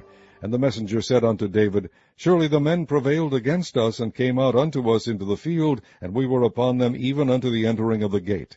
And the shooters shot from off the wall upon thy servants, and some of the king's servants be dead, and thy servant Uriah the Hittite is dead also. Then David said unto the messenger, Thus shalt thou say unto Joab, Let not this thing displease thee, for the sword devoureth one as well as another. Make thy battle more strong against the city, and overthrow it, and encourage thou him. And when the wife of Uriah heard that Uriah her husband was dead, she mourned for her husband. And when the mourning was past, David sent and fetched her to his house, and she became his wife, and bare him a son. But the thing that David had done displeased the Lord. Chapter 12. And the Lord sent Nathan unto David, and he came unto him, and said unto him, There were 2 men in one city, the one rich, and the other poor. The rich man had exceeding many flocks and herds, but the poor man had nothing, save one little ewe lamb, which he had bought and nourished up, and it grew up together with him and with his children. It did eat of his own meat, and drank of his own cup, and lay in his bosom, and was unto him as a daughter. And there came a traveller unto the rich man, and he spared to take of his own flock and of his own herd, to dress for the wayfaring man that was come unto him, but took the poor man's lamb, and dressed it for the man that was come to him. And David's anger was greatly kindled against the man, and he said to Nathan, As the Lord liveth, the man that hath done this thing shall surely die, and he shall restore the lamb fourfold, because he did this thing, and because he had no pity. And Nathan said to David, Thou art the man. Thus saith the Lord God of Israel, I anointed thee king over Israel, and I delivered thee out of the hand of Saul, and I gave thee thy master's house, and thy master's wives into thy bosom, and gave thee the house of Israel and of Judah. And if that had been too little, I would moreover have given unto thee such and such things. Wherefore hast thou despised the commandment of the Lord, to do evil in his sight? Thou hast killed Uriah the Hittite with the sword, and hast taken his wife to be thy wife, and hast slain him with the sword of the children of Ammon. Now therefore the sword shall never depart from thine house, because thou hast despised me, and hast taken the wife of Uriah the Hittite to be thy wife. Thus saith the Lord, Behold, I will raise up evil against thee out of thine own house, and I will take thy wives before thine eyes, and give them unto thy neighbor, and he shall lie with thy wives in the sight of this sun. For thou didst it secretly, but I will do this thing before all Israel, and before the sun. And David said unto Nathan, I have sinned against the Lord. And Nathan said unto David, The Lord also hath put away thy sin, thou shalt not die. Howbeit, because by this deed thou hast given great occasion to the enemies of the Lord to blaspheme, the child also that is born unto thee shall surely die. And Nathan departed unto his house. And the Lord struck the child that Uriah's wife bare unto David, and it was very sick. David therefore besought God for the child, and David fasted, and went in, and lay all night upon the earth. And the elders of his house arose, and went to him, to raise him up from the earth, but he would not, neither did he eat bread with them. And it came to pass on the 7th day that the child died. And the servants of David feared to tell him that the child was dead, for they said, Behold, while the child was yet alive, we spake unto him, and he would not hearken unto our voice. How will he then vex himself, if we tell him that the child is dead? But when David saw that his servants whispered, David perceived that the child was dead. Therefore David said unto his servants, Is the child dead? And they said, He is dead. Then David arose from the earth, and washed, and anointed himself, and changed his apparel, and came into the house of the Lord, and worshipped. Then he came to his own house, and when he required, they set bread before him, and he did eat. Then said his servants unto him, What thing is this that thou hast done?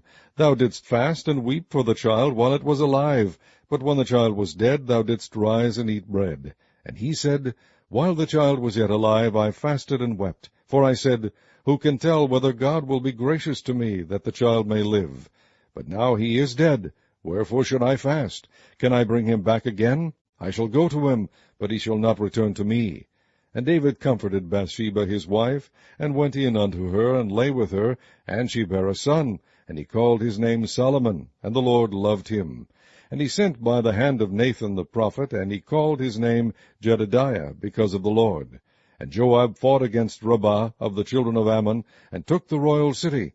And Joab sent messengers to David, and said, I have fought against Rabbah, and have taken the city of waters. Now therefore gather the rest of the people together, and encamp against the city, and take it, lest I take the city, and it be called after my name. And David gathered all the people together, and went to Rabbah, and fought against it, and took it. And he took their king's crown from off his head, the weight whereof was a talent of gold with the precious stones, and it was set on David's head. And he brought forth the spoil of the city in great abundance. And he brought forth the people that were therein, and put them under saws, and under harrows of iron, and under axes of iron, and made them pass through the brick-kiln. And thus did he unto all the cities of the children of Ammon. So David and all the people returned unto Jerusalem. Chapter 13.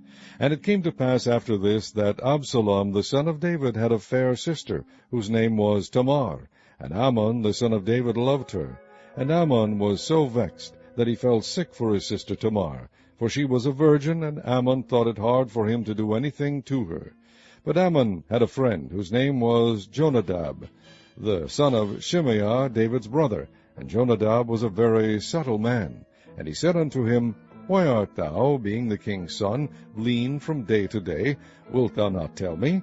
And Amnon said unto him, I love Tamar, my brother Absalom's sister.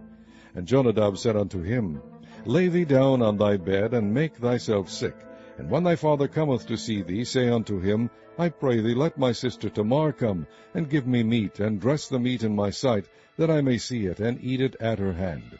So Amnon lay down, and made himself sick. And when the king was come to see him, Amnon said unto the king, I pray thee, let Tamar my sister come, and make me a couple of cakes in my sight, that I may eat at her hand. Then David sent home to Tamar, saying, Go now to thy brother Amnon's house, and dress him meat. So Tamar went to her brother Amnon's house, and he was laid down. And she took flour, and kneaded it, and made cakes in his sight, and did bake the cakes. And she took a pan, and poured them out before him, but he refused to eat. And Amnon said, Have out all men from me.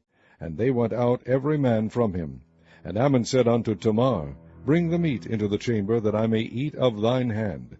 And Tamar took the cakes which she had made, and brought them into the chamber to Amnon her brother. And when she had brought them unto him to eat, he took hold of her, and said unto her, Come lie with me, my sister.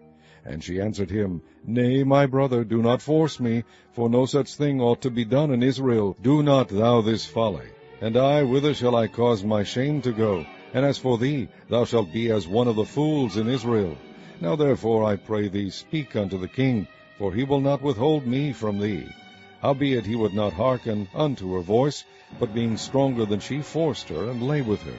Then Amnon hated her exceedingly, so that the hatred wherewith he hated her was greater than the love wherewith he had loved her.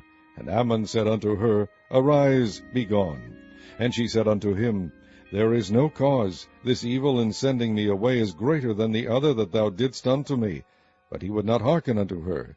Then he called his servant that ministered unto him, and said, Put now this woman out from me, and bolt the door after her. And she had a garment of divers colors upon her. For with such robes were the king's daughters that were virgins apparelled. Then his servant brought her out, and bolted the door after her. And Tamar put ashes on her head, and rent her garment of divers colors that was on her, and laid her hand on her head, and went on crying. And Absalom her brother said unto her, Hath Amnon thy brother been with thee? But hold now thy peace, my sister. He is thy brother. Regard not this thing. So Tamar remained desolate in her brother Absalom's house. But when King David heard of all these things, he was very wroth.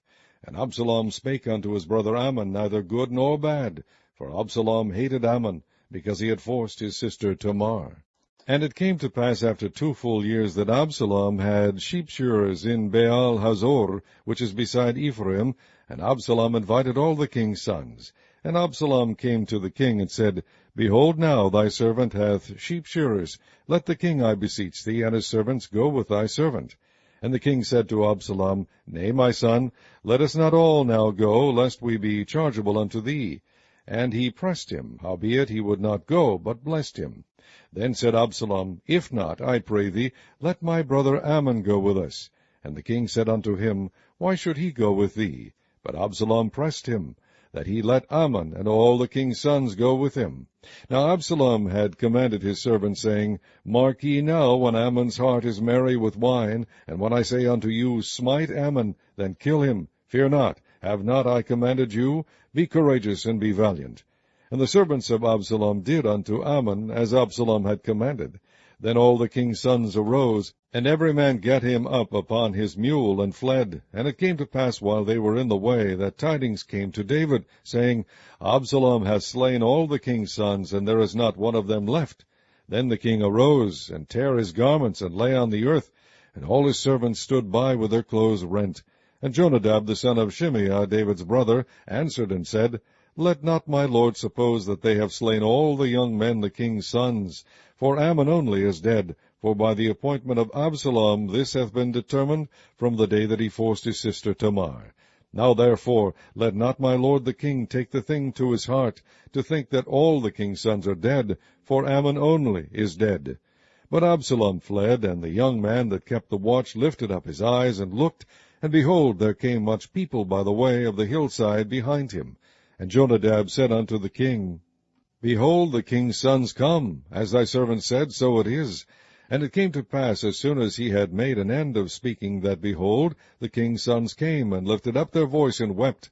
And the king also and all his servants wept very sore. But Absalom fled, and went to Talmai, the son of Ammihud, king of Geshur. And David mourned for his son every day. So Absalom fled, and went to Geshur, and was there 3 years. And the soul of King David longed to go forth unto Absalom, for he was comforted concerning Ammon, seeing he was dead. Chapter 14. Now Joab the son of Zeruiah perceived that the king's heart was toward Absalom. And Joab sent to Tekoa, and fetched thence a wise woman, and said unto her, I pray thee, feign thyself to be a mourner, and put on now mourning apparel, and anoint not thyself with oil. But be as a woman that had a long time mourned for the dead, and come to the king, and speak on this manner unto him. So Joab put the words in her mouth. And when the woman of Tekoa spake to the king, she fell on her face to the ground, and did obeisance, and said, Help, O king. And the king said unto her, What aileth thee? And she answered, I am indeed a widow woman, and mine husband is dead. And thy handmaid had 2 sons, and they 2 strove together in the field, and there was none to part them, but the one smote the other, and slew him. And behold, the whole family is risen against thine handmaid, and they said, Deliver him that smote his brother, that we may kill him, for the life of his brother whom he slew. And we will destroy the heir also, and so they shall quench my coal which is left, and shall not leave to my husband neither name nor remainder upon the earth. And the king said unto the woman, Go to thine house, and I will give charge concerning thee. And the woman of Tekoa said unto the king, My lord, O king, the iniquity be on me, and on my father's house, and the king and his throne be guiltless. And the king said, Whosoever saith aught unto thee, bring him to me, and he shall not touch thee any more. Then said she, I pray thee, let the king remember the Lord thy God, that thou wouldest not suffer the revengers of blood to destroy any more, lest they destroy my son. And he said, As the Lord liveth, there shall not one hair of thy son fall to the earth. Then the woman said, Let thine handmaid, I pray thee, speak one word unto my lord the king. And he said, Say on. And the woman said, Wherefore then hast thou thought such a thing against the people of God? For the king doth speak this thing as one which is faulty, in that the king doth not fetch home again his banished. For we must needs die, and are as water split on the ground, which cannot be gathered up again. Neither doth God respect any person, yet doth he advise means, that his banished be not expelled from him. Now therefore that I am come to speak of this thing unto my lord the king, it is because the people have made me afraid. And thy handmaid said, I will now speak unto the king. It may be that the king will perform the request of his handmaid, for the king will hear to deliver his handmaid out of the hand of the man that would destroy me and my son together out of the inheritance of God. Then thine handmaid said, The word of my lord the king shall now be comfortable, for as an angel of God so is my lord the king to discern good and bad. Therefore the Lord thy God will be with thee. Then the king answered and said unto the woman, Hide not from me, I pray thee, the thing that I shall ask thee. And the woman said, Let my lord the king now speak. And the king said, Is not the hand of Joab with thee in all this? And the woman answered and said, As thy soul liveth, my lord the king, none can turn to the right or to the left from aught that my lord the king hath spoken. For thy servant Joab, he bade me, and he put all these words in the mouth of thine handmaid. To fetch about this form of speech hath thy servant Joab done this thing, and my lord is wise, according to the wisdom of an angel of God, to know all things that are in earth. And the king said unto Joab, Behold, now I have done this thing. Go therefore, bring the young man Absalom again. And Joab fell to the ground on his face, and bowed himself, and thanked the king. And Joab said, Today thy servant knoweth that I have found grace in thy sight, my lord, O king, in that the king hath fulfilled the request of his servant. So Joab arose and went to Geshur, and brought Absalom to Jerusalem. And the king said, Let him turn to his own house, and let him not see my face. So Absalom returned to his own house, and saw not the king's face. But in all Israel there was none to be so much praised as Absalom for his beauty. From the sole of his foot even to the crown of his head there was no blemish in him. And when he polled his head, for it was at every year's end that he polled it, because the hair was heavy on him, therefore he polled it, he weighed the hair of his head at 200 shekels after the king's weight. And unto Absalom there were born 3 sons and 1 daughter, whose name was Tamar. She was a woman of a fair countenance. So Absalom dwelt 2 full years in Jerusalem, and saw not the king's face. Therefore Absalom sent for Joab to have sent him to the king. But he would not come to him, and when he sent again the second time, he would not come. Therefore he said unto his servants, See, Joab's field is near mine, and he hath barley there. Go and set it on fire. And Absalom's servants set the field on fire. Then Joab arose, and came to Absalom unto his house, and said unto him, Wherefore have thy servants set my field on fire? And Absalom answered Joab, Behold, I sent unto thee, saying, Come hither, that I may send thee to the king, to say, Wherefore am I come from Geshur? It had been good for me to have been there still. Now therefore let me see the king's face, and if there be any iniquity in me, let him kill me. So Joab came to the king, and told him. And when he had called for Absalom, he came to the king, and bowed himself on his face to the ground before the king, and the king kissed Absalom. Chapter 15. And it came to pass after this, that Absalom prepared him chariots and horses, and 50 men to run before him. And Absalom rose up early, and stood beside the way of the gate. And it was so, that when any man that had a controversy came to the king for judgment, then Absalom called unto him, and said, Of what city art thou? And he said, Thy servant is of one of the tribes of Israel. And Absalom said unto him, See, thy matters are good and right, but there is no man disputed of the king to hear thee. Absalom said moreover, O that I were made judge in the land, that every man which hath any suit or cause might come unto me, and I would do him justice. And it was so, that when any man came nigh to him to do him obeisance, he put forth his hand, and took him, and kissed him. And on this manner did Absalom to all Israel that came to the king for judgment. So Absalom stole the hearts of the men of Israel. And it came to pass after 40 years, that Absalom said unto the king, I pray thee, let me go and pay my vow, which I have vowed unto the Lord in Hebron. For thy servant vowed a vow while I abode at Geshur in Syria, saying, If the Lord shall bring me again indeed to Jerusalem, then I will serve the Lord. And the king said unto him, Go in peace.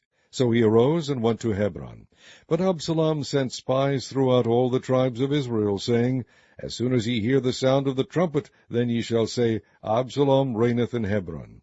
And with Absalom went 200 men out of Jerusalem that were called, and they went in their simplicity, and they knew not anything. And Absalom sent for Ahithophel the Gilonite, David's counselor, from his city, even from Gilo, while he offered sacrifices. And the conspiracy was strong, for the people increased continually with Absalom. And there came a messenger to David, saying, The hearts of the men of Israel are after Absalom. And David said unto all his servants that were with him at Jerusalem, Arise, and let us flee, for we shall not else escape from Absalom. Make speed to depart, lest he overtake us suddenly, and bring evil upon us, and smite the city with the edge of the sword. And the king's servants said unto the king, Behold, thy servants are ready to do whatsoever my lord the king shall appoint. And the king went forth, and all his household after him, and the king left 10 women, which were concubines, to keep the house. And the king went forth, and all the people after him, and tarried in a place that was far off. And all his servants passed on beside him, and all the Cherethites, and all the Pelethites, and all the Gittites, 600 men which came after him from Gath, passed on before the king. Then said the king to Ittai the Gittite, Wherefore goest thou also with us? Return to thy place, and abide with the king, for thou art a stranger, and also an exile. Whereas thou camest but yesterday, should I this day make thee go up and down with us?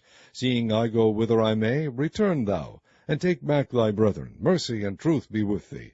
And Ittai answered the king, and said, As the Lord liveth, and as my lord the king liveth, surely in what place my lord the king shall be, whether in death or life, even there also will thy servant be. And David said to Ittai, Go and pass over. And Ittai the Gittite passed over, and all his men, and all the little ones that were with him. And all the country wept with a loud voice, and all the people passed over. The king also himself passed over the brook Kidron, and all the people passed over toward the way of the wilderness. And lo, Zadok also, and all the Levites were with him, bearing the ark of the covenant of God. And they set down the ark of God, and Abiathar went up, until all the people had done passing out of the city. And the king said unto Zadok, Carry back the ark of God into the city. If I shall find favor in the eyes of the Lord, he will bring me again, and shew me both it and his habitation. But if he thus say, I have no delight in thee, behold, here am I. Let him do to me as seemeth good unto him. The king said also unto Zadok the priest, Art not thou a seer? Return into the city in peace, and your 2 sons with you, Ahimaaz thy son, and Jonathan the son of Abiathar.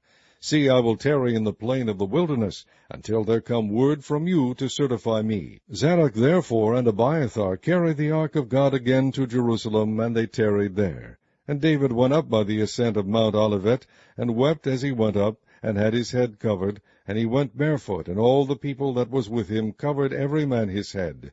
And they went up, weeping as they went up. And one told David, saying, Ahithophel is among the conspirators with Absalom. And David said, O Lord, I pray thee, turn the counsel of Ahithophel into foolishness. And it came to pass, that when David was come to the top of the mount, where he worshipped God, behold, Hushai the Archite came to meet him, with his coat rent, and earth upon his head. Unto whom David said, If thou passest on with me, then thou shalt be a burden unto me. But if thou return to the city, and say unto Absalom, I will be thy servant, O king, as I have been thy father's servant hitherto, so will I now also be thy servant, then mayest thou for me defeat the counsel of Ahithophel. And hast thou not there with thee Zadok and Abiathar the priests? Therefore it shall be, that what things soever thou shalt hear out of the king's house, thou shalt tell it to Zadok and Abiathar the priests. Behold, they have there with them their 2 sons, Ahimaaz Zadok's son, and Jonathan Abiathar's son, and by them ye shall send unto me everything that ye can hear. So Hushai, David's friend, came into the city, and Absalom came into Jerusalem. Chapter 16. And when David was a little past the top of the hill, behold, Ziba the servant of Mephibosheth met him, with a couple of asses saddled, and upon them 200 loaves of bread, and 100 bunches of raisins, and 100 of summer fruits, and a bottle of wine. And the king said unto Ziba, What meanest thou by these? And Ziba said, The asses be for the king's household to ride on, and the bread and summer fruit for the young men to eat, and the wine, that such as be faint in the wilderness may drink. And the king said, And where is thy master's son? And Ziba said unto the king, Behold, he abideth at Jerusalem. For he said, Today shall the house of Israel restore me the kingdom of my father. Then said the king to Ziba, Behold, thine are all that pertained unto Mephibosheth. And Ziba said, I humbly beseech thee that I may find grace in thy sight, my lord, O king. And when King David came to Bahurim, behold, thence came out a man of the family of the house of Saul, whose name was Shimei, the son of Gera. He came forth and cursed still as he came. And he cast stones at David and at all the servants of King David, and all the people and all the mighty men were on his right hand and on his left. And thus said Shimei when he cursed, Come out, thou bloody man, and thou man of Belial. The Lord hath returned upon thee all the blood of the house of Saul, in whose stead thou hast reigned. And the Lord hath delivered the kingdom into the hand of Absalom thy son. And behold, thou art taken in thy mischief, because thou art a bloody man. Then said Abishai the son of Zeruiah unto the king, Why should this dead dog curse my lord the king? Let me go over, I pray thee, and take off his head. And the king said, What have I to do with you, ye sons of Zeruiah? So let him curse, because the Lord hath said unto him, Curse David. Who shall then say, Wherefore hast thou done so? And David said to Abishai and to all his servants, Behold, my son which came forth of my bowels seeketh my life. How much more now may this Benjamite do it? Let him alone, and let him curse, for the Lord hath bidden him. It may be that the Lord will look on mine affliction, and that the Lord will require me good for his cursing this day. And as David and his men went by the way, Shimei went along on the hillside over against him, and cursed as he went, and threw stones at him, and cast dust. And the king and all the people that were with him came weary, and refreshed themselves there. And Absalom and all the people, the men of Israel, came to Jerusalem, and Ahithophel with him. And it came to pass, when Hushai the Archite, David's friend, was come unto Absalom, that Hushai said unto Absalom, God save the king, God save the king. And Absalom said to Hushai, Is this thy kindness to thy friend? Why wentest thou not with thy friend? And Hushai said unto Absalom, Nay, but whom the Lord, and this people, and all the men of Israel choose, his will I be, and with him will I abide. And again, whom should I serve? Should I not serve in the presence of his son? As I have served in thy father's presence, so will I be in thy presence. Then said Absalom to Ahithophel, Give counsel among you what we shall do. And Ahithophel said unto Absalom, Go in unto thy father's concubines, which he hath left to keep the house, and all Israel shall hear that thou art abhorred of thy father. Then shall the hands of all that are with thee be strong. So they spread Absalom a tent upon the top of the house, and Absalom went in unto his father's concubines in the sight of all Israel. And the counsel of Ahithophel, which he counselled in those days, was as if a man had inquired at the oracle of God. So was all the counsel of Ahithophel, both with David and with Absalom. Chapter 17. Moreover, Ahithophel said unto Absalom, Let me now choose out 12,000 men, and I will arise and pursue after David this night. And I will come upon him while he is weary and weak-handed, and will make him afraid, and all the people that are with him shall flee, and I will smite the king only. And I will bring back all the people unto thee. The man whom thou seekest is as if all returned, so all the people shall be in peace. And the saying pleased Absalom well, and all the elders of Israel. Then said Absalom, Call now Hushai the Archite also, and let us hear likewise what he saith. And when Hushai was come to Absalom, Absalom spake unto him, saying, Ahithophel hath spoken after this manner. Shall we do after his saying? If not, speak thou. And Hushai said unto Absalom, The counsel that Ahithophel hath given is not good at this time. For, said Hushai, Thou knowest thy father and his men, that they be mighty men, and they be chafed in their minds, as a bear robbed of her whelps in the field. And thy father is a man of war, and will not lodge with the people. Behold, he is hid now in some pit, or in some other place. And it will come to pass, when some of them be overthrown at the first, that whosoever heareth it will say, There is a slaughter among the people that follow Absalom. And he also that is valiant, whose heart is as the heart of a lion, shall utterly melt. For all Israel knoweth that thy father is a mighty man, and they which be with him are valiant men. Therefore I counsel that all Israel be generally gathered unto thee, from Dan even to Beersheba, as the sand that is by the sea for multitude, and that thou go to battle in thine own person. So shall we come upon him in some place where he shall be found, and we will light upon him as the dew falleth on the ground. And of him and of all the men that are with him there shall not be left so much as one. Moreover, if he be gotten into a city, then shall all Israel bring ropes to that city, and we will draw it into the river, until there be not one small stone found there. And Absalom and all the men of Israel said, The counsel of Hushai the Archite is better than the counsel of Ahithophel. For the Lord had appointed to defeat the good counsel of Ahithophel, to the intent that the Lord might bring evil upon Absalom. Then said Hushai unto Zadok and to Abiathar the priests, Thus and thus did Ahithophel counsel Absalom, and the elders of Israel, and thus have I counseled. Now therefore send quickly, and tell David, saying, Lodge not this night in the plains of the wilderness, but speedily pass over, lest the king be swallowed up, and all the people that are with him. Now Jonathan and Ahimaaz stayed by En-Rogel, for they might not be seen to come into the city. And a wench went and told them, and they went and told King David. Nevertheless a lad saw them and told Absalom. But they went both of them away quickly, and came to a man's house in Bahurim, which had a well in his court, whither they went down. And the woman took and spread a covering over the well's mouth, and spread ground corn thereon, and the thing was not known. And when Absalom's servants came to the woman to the house, they said, Where is Ahimaaz and Jonathan? And the woman said unto them, They be gone over the brook of water. And when they had sought and could not find them, they returned to Jerusalem. And it came to pass, after they were departed, that they came up out of the well, and went and told King David, and said unto David, Arise and pass quickly over the water, for thus hath Ahithophel counselled against you. Then David arose, and all the people that were with him, and they passed over Jordan. By the morning light there lacked not one of them that was not gone over Jordan. And when Ahithophel saw that his counsel was not followed, he saddled his ass, and arose, and gat him home to his house, to his city, and put his household in order, and hanged himself, and died, and was buried in the sepulchre of his father. Then David came to Mahanaim, and Absalom passed over Jordan, he and all the men of Israel with him. And Absalom made Amasa captain of the host, instead of Joab, which Amasa was a man's son, whose name was Ithra, an Israelite, that went in to Abigail, the daughter of Nahash, sister to Zeruiah, Joab's mother. So Israel and Absalom pitched in the land of Gilead.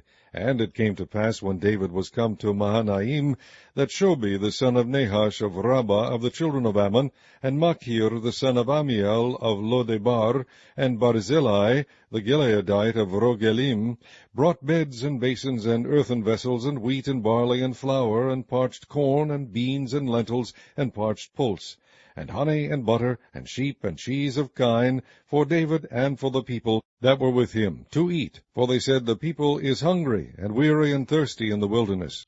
Chapter 18. And David numbered the people that were with him, and set captains of thousands and captains of hundreds over them. And David sent forth a third part of the people under the hand of Joab, and a third part under the hand of Abishai the son of Zeruiah, Joab's brother, and a third part under the hand of Ittai the Gittite. And the king said unto the people, I will surely go forth with you myself also. But the people answered, Thou shalt not go forth, for if we flee away, they will not care for us, neither if half of us die, will they care for us. But now thou art worth 10,000 of us, therefore now it is better that thou succor us out of the city. And the king said unto them, What seemeth you best I will do. And the king stood by the gate side, and all the people came out by hundreds and by thousands. And the king commanded Joab and Abishai and Ittai, saying, Deal gently for my sake with the young man, even with Absalom. And all the people heard when the king gave all the captains charge concerning Absalom. So the people went out into the field against Israel, and the battle was in the wood of Ephraim, where the people of Israel was slain before the servants of David, and there was there a great slaughter that day of 20,000 men. For the battle was there scattered over the face of all the country, and the wood devoured more people that day than the sword devoured. And Absalom met the servants of David, and Absalom rode upon a mule, and the mule went under the thick boughs of a great oak, and his head caught hold of the oak, and he was taken up between the heaven and the earth, and the mule that was under him went away. And a certain man saw it, and told Joab, and said, Behold, I saw Absalom hanged in an oak. And Joab said unto the man that told him, And behold, thou sawest him, and why didst thou not smite him there to the ground? And I would have given thee 10 shekels of silver and a girdle. And the man said unto Joab, Though I should receive 1,000 shekels of silver in mine hand, yet would I not put forth mine hand against the king's son. For in our hearing the king charged thee and Abishai and Ittai, saying, Beware that none touch the young man Absalom. Otherwise I should have wrought falsehood against mine own life, for there is no matter hid from the king, and thou thyself wouldest have set thyself against me. Then said Joab, I may not tarry thus with thee. And he took 3 darts in his hand, and thrust them through the heart of Absalom, while he was yet alive in the midst of the yoke. And 10 young men that bare Joab's armor compassed about, and smote Absalom, and slew him. And Joab blew the trumpet, and the people returned from pursuing after Israel, for Joab held back the people. And they took Absalom, and cast him into a great pit in the wood, and laid a very great heap of stones upon him, and all Israel fled every one to his tent. Now Absalom in his lifetime had taken and reared up for himself a pillar, which is in the king's dale, for he said, I have no son to keep my name in remembrance. And he called the pillar after his own name, and it is called unto this day Absalom's place. Then said Ahimaaz the son of Zadok, Let me now run, and bear the king tidings, how that the Lord hath avenged him of his enemies. And Joab said unto him, Thou shalt not bear tidings this day, but thou shalt bear tidings another day. But this day thou shalt bear no tidings, because the king's son is dead. Then said Joab to Cushi, Go tell the king what thou hast seen. And Cushi bowed himself unto Joab, and ran. Then said Ahimaaz the son of Zadok yet again to Joab, But howsoever let me, I pray thee, also run after Cushi. And Joab said, Wherefore wilt thou run, my son, seeing that thou hast no tidings ready? But howsoever, said he, let me run. And he said unto him, Run. Then Ahimaaz ran by the way of the plain, and overran Cushi. And David sat between the 2 gates, and the watchman went up to the roof over the gate unto the wall, and lifted up his eyes, and looked, and behold, a man running alone. And the watchman cried, and told the king. And the king said, If he be alone, there is tidings in his mouth. And he came apace, and drew near. And the watchman saw another man running. And the watchman called unto the porter, and said, Behold, another man running alone. And the king said, He also bringeth tidings. And the watchman said, Methinketh the running of the foremost is like the running of Ahimaaz the son of Zadok. And the king said, He is a good man, and cometh with good tidings. And Ahimaaz called and said unto the king, All is well. And he fell down to the earth upon his face before the king, and said, Blessed be the Lord thy God, which hath delivered up the men that lifted up their hand against my lord the king. And the king said, Is the young man Absalom safe? And Ahimaaz answered, When Joab sent the king's servant, and me thy servant, I saw a great tumult, but I knew not what it was. And the king said unto him, Turn aside, and stand here. And he turned aside, and stood still. And behold, Cushi came, and Cushi said, Tidings, my lord the king. For the Lord hath avenged thee this day of all them that rose up against thee. And the king said unto Cushi, Is the young man Absalom safe? And Cushi answered, The enemies of my lord the king, and all that rise against thee to do thee hurt, be as that young man is. And the king was much moved, and went up to the chamber over the gate, and wept. And as he went, thus he said, O my son Absalom, my son Absalom, would God I had died for thee, O Absalom, my son, my son. Chapter 19. And it was told Joab, Behold, the king weepeth and mourneth for Absalom. And the victory that day was turned into mourning unto all the people, for the people heard say that day how the king was grieved for his son. And the people gat them by stealth that day into the city, as people being ashamed steal away when they flee in battle. But the king covered his face, and the king cried with a loud voice, O my son Absalom, O Absalom, my son, my son. And Joab came into the house to the king, and said, Thou hast shamed this day the faces of all thy servants, which this day have saved thy life, and the lives of thy sons, and of thy daughters, and the lives of thy wives, and the lives of thy concubines, in that thou lovest thine enemies, and hatest thy friends. For thou hast declared this day that thou regardest neither princes nor servants. For this day I perceive that if Absalom had lived, and all we had died this day, then it had pleased thee well. Now therefore arise, go forth, and speak comfortably unto thy servants. For I swear by the Lord, if thou go not forth, there will not tarry one with thee this night, and that will be worse unto thee than all the evil that befell thee from thy youth until now. Then the king arose, and sat in the gate, and they told unto all the people, saying, Behold, the king doth sit in the gate. And all the people came before the king, for Israel had fled every man to his tent. And all the people were at strife throughout all the tribes of Israel, saying, The king saved us out of the hand of our enemies, and he delivered us out of the hand of the Philistines, and now he is fled out of the land for Absalom. And Absalom, whom we anointed over us, is dead in battle. Now therefore why speak ye not a word of bringing the king back?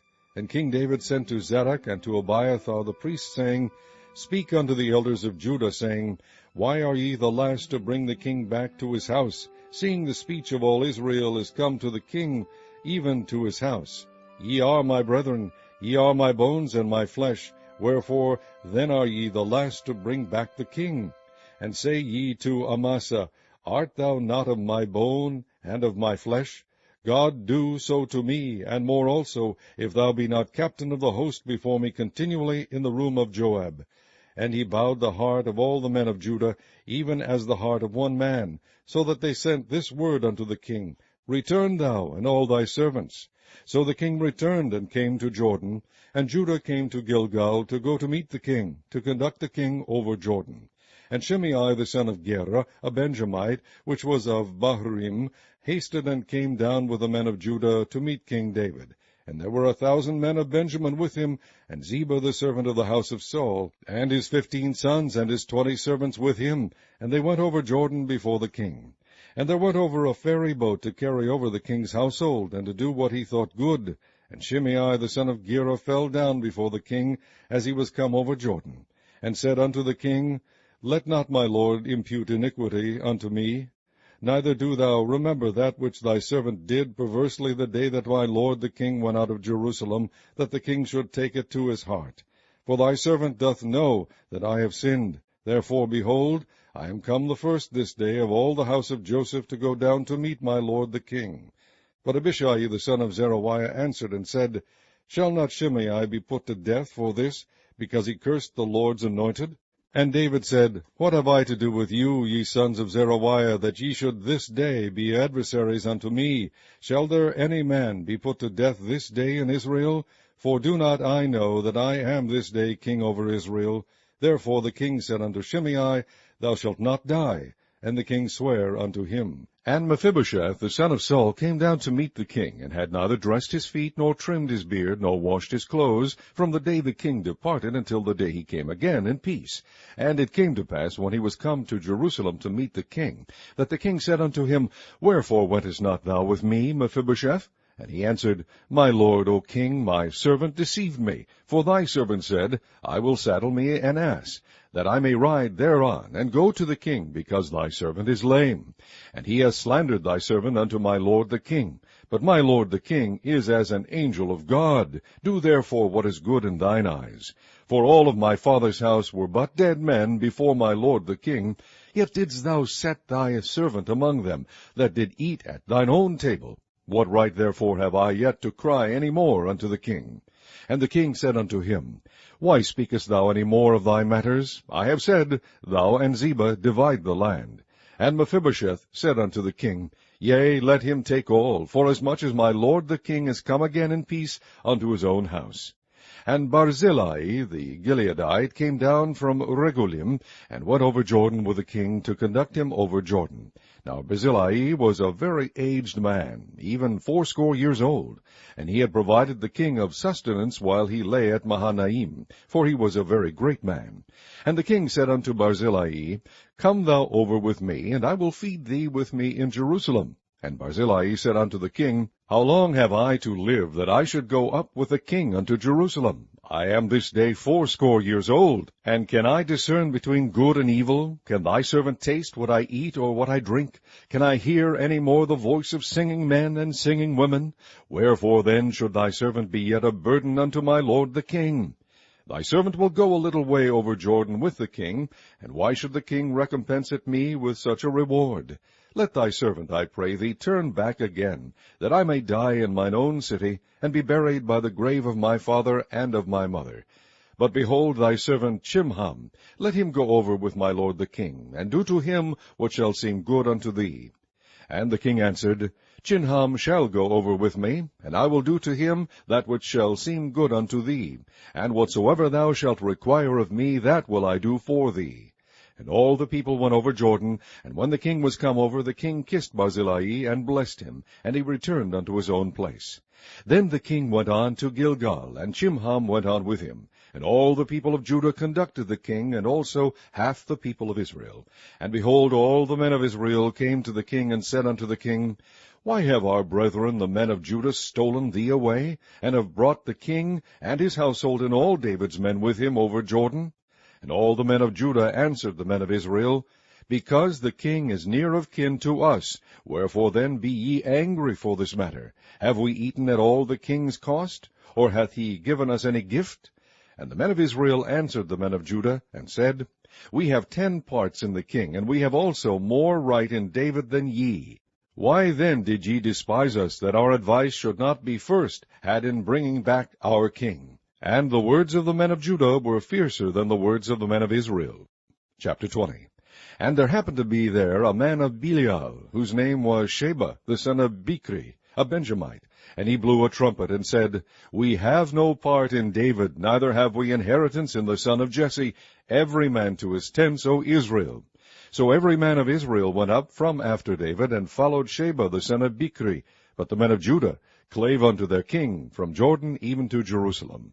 And David came to his house at Jerusalem, and the king took the 10 women his concubines, whom he had left to keep the house, and put them in ward, and fed them, but went not in unto them. So they were shut up unto the day of their death, living in widowhood. Then said the king to Amasa, Assemble me the men of Judah within 3 days, and be thou here present. So Amasa went to assemble the men of Judah, but he tarried longer than the set time which he had appointed him. And David said to Abishai, Now shall Sheba the son of Bichri do us more harm than did Absalom. Take thou thy lord's servants, and pursue after him, lest he get him fenced cities, and escape us. And there went out after him Joab's men, and the Cherethites, and the Pelethites, and all the mighty men. And they went out of Jerusalem to pursue after Sheba the son of Bichri. When they were at the great stone which is in Gibeon, Amasa went before them, and Joab's garment that he had put on was girded unto him, and upon it a girdle with a sword fastened upon his loins, and the sheath thereof. And as he went forth, it fell out. And Joab said to Amasa, Art thou in health, my brother? And Joab took Amasa by the beard with the right hand to kiss him. But Amasa took no heed to the sword that was in Joab's hand. So he smote him therewith in the 5th rib, and shed out his bowels to the ground, and struck him not again, and he died. So Joab and Abishai his brother pursued after Sheba the son of Bichri. And one of Joab's men stood by him, and said, He that favoureth Joab, and he that is for David, let him go after Joab. And Amasa wallowed in blood in the midst of the highway. And when the man saw that all the people stood still, he removed Amasa out of the highway into the field, and cast a cloth upon him, when he saw that every one that came by him stood still. When he was removed out of the highway, all the people went on after Joab to pursue after Sheba the son of Bichri. And he went through all the tribes of Israel unto Abel, and to Bethmaachah, and all the Berites, and they were gathered together, and went also after him. And they came and besieged him at Abel in Bethmaachah, and they cast up a bank against the city, and it stood in the trench. And all the people that were with Joab battered the wall to throw it down. Then cried a wise woman out of the city, Hear, hear, say, I pray you, unto Joab, Come near hither, that I may speak with thee. And when he was come near unto her, the woman said, Art thou Joab? And he answered, I am he. Then she said unto him, Hear the words of thine handmaid. And he answered, I do hear. Then she spake, saying, They were wont to speak in old times, saying, They shall surely ask counsel of Abel. And so they ended the matter. I am one of them that are peaceable and faithful in Israel. Thou seekest to destroy a city and a mother in Israel. Why wilt thou swallow up the inheritance of the Lord? And Joab answered and said, far be it from me, that I should swallow up or destroy. The matter is not so, but a man of Mount Ephraim, Sheba the son of Bichri by name, hath lifted up his hand against the king, even against David. Deliver him only, and I will depart from the city. And the woman said unto Joab, Behold, his head shall be thrown to thee over the wall. Then the woman went unto all the people in her wisdom, and they cut off the head of Sheba the son of Bichri, and cast it out to Joab. And he blew a trumpet, and they retired from the city, every man to his tent. And Joab returned to Jerusalem unto the king. Now Joab was over all the host of Israel, and Benaiah the son of Jehoiada was over the Cherethites, and over the Pelethites. And Adoram was over the tribute. And Jehoshaphat the son of Ahilud was recorder, and Shiva was scribe, and Zadok and Abiathar were the priests. And Ira also the Jairite was a chief ruler about David. Chapter 21. Then there was a famine in the days of David 3 years, year after year. And David inquired of the Lord. And the Lord answered, It is for Saul, and for his bloody house, because he slew the Gibeonites. And the king called the Gibeonites, and said unto them, Now the Gibeonites were not of the children of Israel, but of the remnant of the Amorites, and the children of Israel had sworn unto them, and Saul sought to slay them in his zeal to the children of Israel and Judah. Wherefore David said unto the Gibeonites, What shall I do for you? And wherewith shall I make the atonement, that ye may bless the inheritance of the Lord? And the Gibeonites said unto him, We will have no silver nor gold of Saul, nor of his house, neither for us shalt thou kill any man in Israel. And he said, What ye shall say, that will I do for you. And they answered the king, The man that consumed us, and that devised against us, that we should be destroyed from remaining in any of the coasts of Israel, let 7 men of his sons be delivered unto us, and we will hang them up unto the Lord in Gibeah of Saul, whom the Lord did choose. And the king said, I will give them. But the king spared Mephibosheth, the son of Jonathan, the son of Saul, because of the Lord's oath that was between them, between David and Jonathan, the son of Saul. But the king took the 2 sons of Rizpah, the daughter of Aiah, whom she bare unto Saul, Armoni, and Mephibosheth, and the 5 sons of Michal, the daughter of Saul, whom she brought up from Adriel, the son of Barzillai, the Mahalathite. And he delivered them into the hands of the Gibeonites, and they hanged them in the hill before the Lord. And they fell all 7 together, and were put to death in the days of harvest, in the first days in the beginning of barley harvest. And Rizpah the daughter of Aiah took sackcloth, and spread it for her upon the rock, from the beginning of harvest until water dropped upon them out of heaven, and suffered neither the birds of the air to rest on them by day, nor the beasts of the field by night. And it was told David what Rizpah the daughter of Aiah, the concubine of Saul, had done. And David went and took the bones of Saul, and the bones of Jonathan his son, from the men of Jabesh-Gilead, which had stolen them from the street of Bethshan, where the Philistines had hanged them, when the Philistines had slain Saul in Gilboa. And he brought up from thence the bones of Saul, and the bones of Jonathan his son. And they gathered the bones of them that were hanged. And the bones of Saul and Jonathan his son buried they in the country of Benjamin, in Zelah, in the sepulchre of Kish his father. And they performed all that the king commanded, and after that God was entreated for the land. Moreover, the Philistines had yet war again with Israel, and David went down, and his servants with him, and fought against the Philistines, and David waxed faint. And Ishbabenob, which was of the sons of the giant, the weight of whose spear weighed 300 shekels of brass in weight, he being girded with a new sword, thought to have slain David. But Abishai the son of Zeruiah succored him, and smote the Philistine, and killed him. Then the men of David sware unto him, saying, Thou shalt not go more out with us to battle, that thou quench not the light of Israel. And it came to pass after this, that there was again a battle with the Philistines at Gob. Then Shibbekai the Hushathite slew Saph, which was of the sons of the giant. And there was again a battle in Gob with the Philistines, where Elhanan the son of Jeareorgim, a Bethlehemite, slew the brother of Goliath the Gittite, the staff of whose spear was like a weaver's beam. And there was yet a battle in Gath, where was a man of great stature, that had on every hand 6 fingers, and on every foot 6 toes, 24 in number. And he also was born to the giant. And when he defied Israel, Jonathan the son of Shimeah, the brother of David, slew him. These 4 were born to the giant in Gath, and fell by the hand of David, and by the hand of his servants. Chapter 22. And David spake unto the Lord the words of this song in the day that the Lord had delivered him out of the hand of all his enemies, and out of the hand of Saul. And he said, The Lord is my rock, and my fortress, and my deliverer. The God of my rock, in him will I trust. He is my shield, and the horn of my salvation, my high tower, and my refuge, my Savior. Thou savest me from violence. I will call on the Lord, who is worthy to be praised. So shall I be saved from mine enemies. When the waves of death compassed me, the floods of ungodly men made me afraid. The sorrows of hell compassed me about. The snares of death prevented me. In my distress I called upon the Lord, and cried to my God. And he did hear my voice out of his temple, and my cry did enter into his ears. Then the earth shook and trembled, the foundations of heaven moved and shook, because he was wroth. There went up a smoke out of his nostrils, and fire out of his mouth devoured. Coals were kindled by it. He bowed the heavens also, and came down, and darkness was under his feet.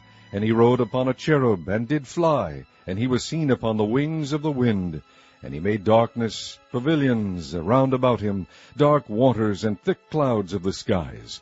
Through the brightness before him were coals of fire kindled.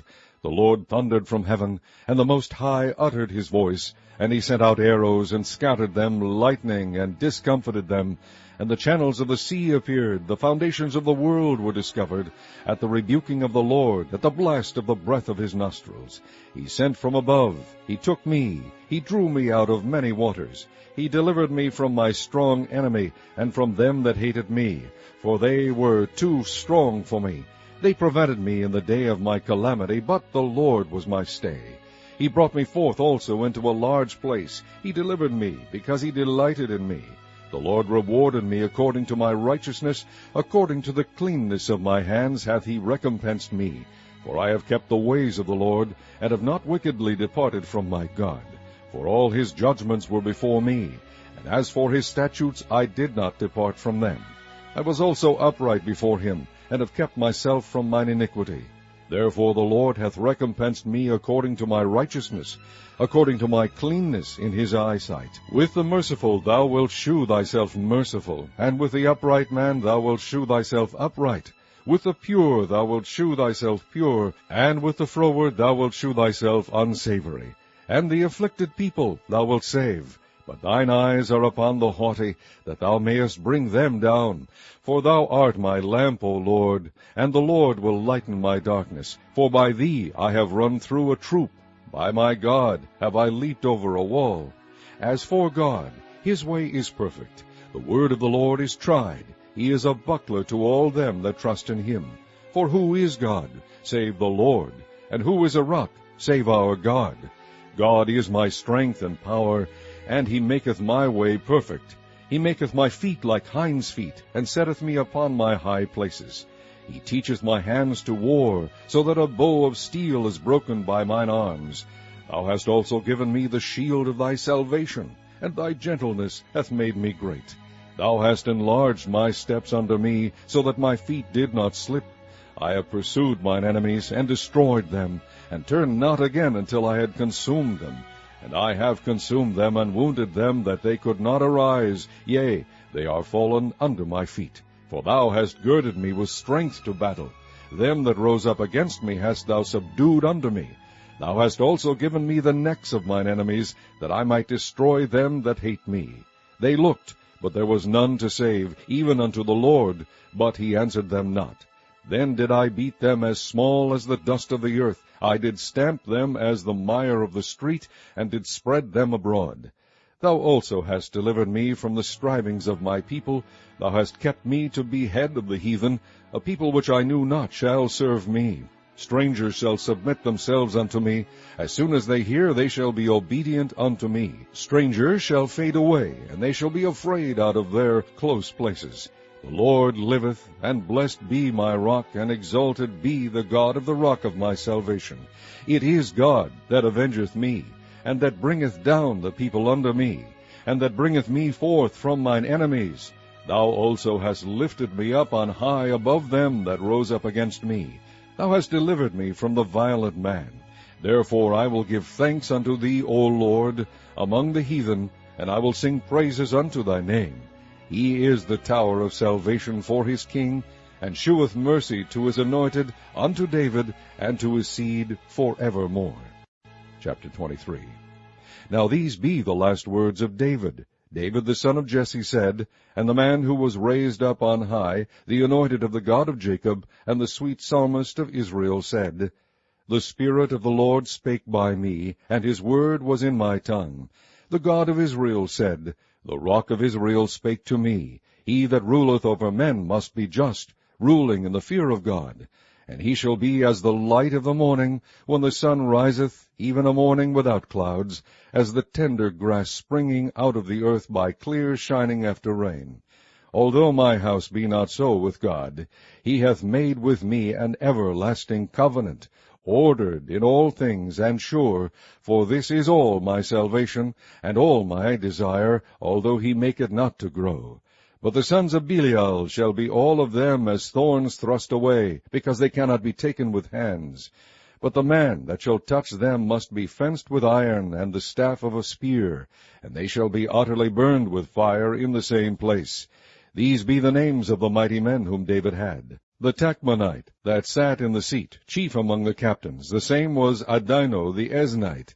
He lift up his spear against 800, whom he slew at one time. And after him was Eleazar the son of Dodo the Ahohite, one of the 3 mighty men with David, when they defied the Philistines that were there gathered together to battle, and the men of Israel were gone away. He arose and smote the Philistines until his hand was weary, and his hand clave unto the sword, and the Lord wrought a great victory that day, and the people returned after him only to spoil. And after him was Shammah the son of Agi the Harite. And the Philistines were gathered together into a troop, where was a piece of ground full of lentils, and the people fled from the Philistines. But he stood in the midst of the ground, and defended it, and slew the Philistines, and the Lord wrought a great victory.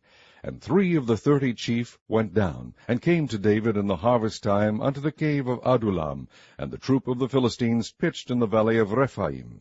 And David was then in an hold, and the garrison of the Philistines was then in Bethlehem. And David longed, and said, O that one would give me drink of the water of the well of Bethlehem, which is by the gate. And the 3 mighty men brake through the host of the Philistines, and drew water out of the well of Bethlehem, that was by the gate, and took it, and brought it to David. Nevertheless he would not drink thereof, but poured it out unto the Lord. And he said, Be it far from me, O Lord, that I should do this. Is not this the blood of the men that went in jeopardy of their lives? Therefore he would not drink it. These things did these 3 mighty men. And Abishai, the brother of Joab, the son of Zeruiah, was chief among 3. And he lifted up his spear against 300, and slew them, and had the name among 3. Was he not most honorable of 3? Therefore he was their captain, howbeit he attained not unto the first 3. And Benaiah, the son of Jehoiada, the son of a valiant man of Kabzeel, who had done many acts, he slew 2 lion-like men of Moab. He went down also and slew a lion in the midst of a pit in time of snow. And he slew an Egyptian, a goodly man, and the Egyptian had a spear in his hand, but he went down to him with a staff, and plucked the spear out of the Egyptian's hand, and slew him with his own spear.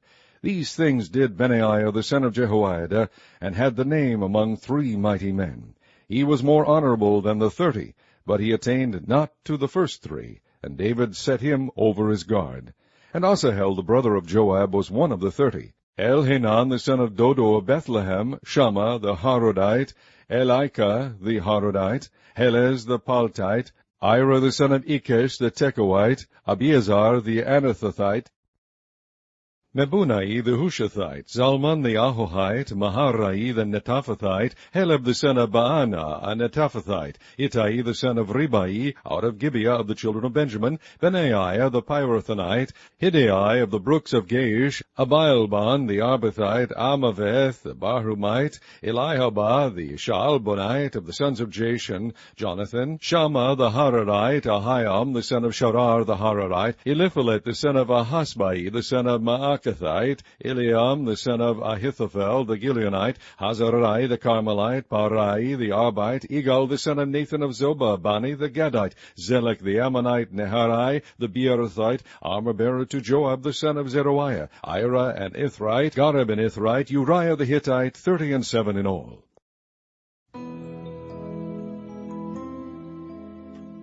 Chapter 24.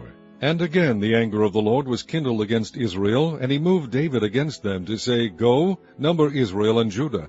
For the king said to Joab, the captain of the host which was with him, Go now through all the tribes of Israel, from Dan even to Beersheba, and number ye the people, that I may know the number of the people.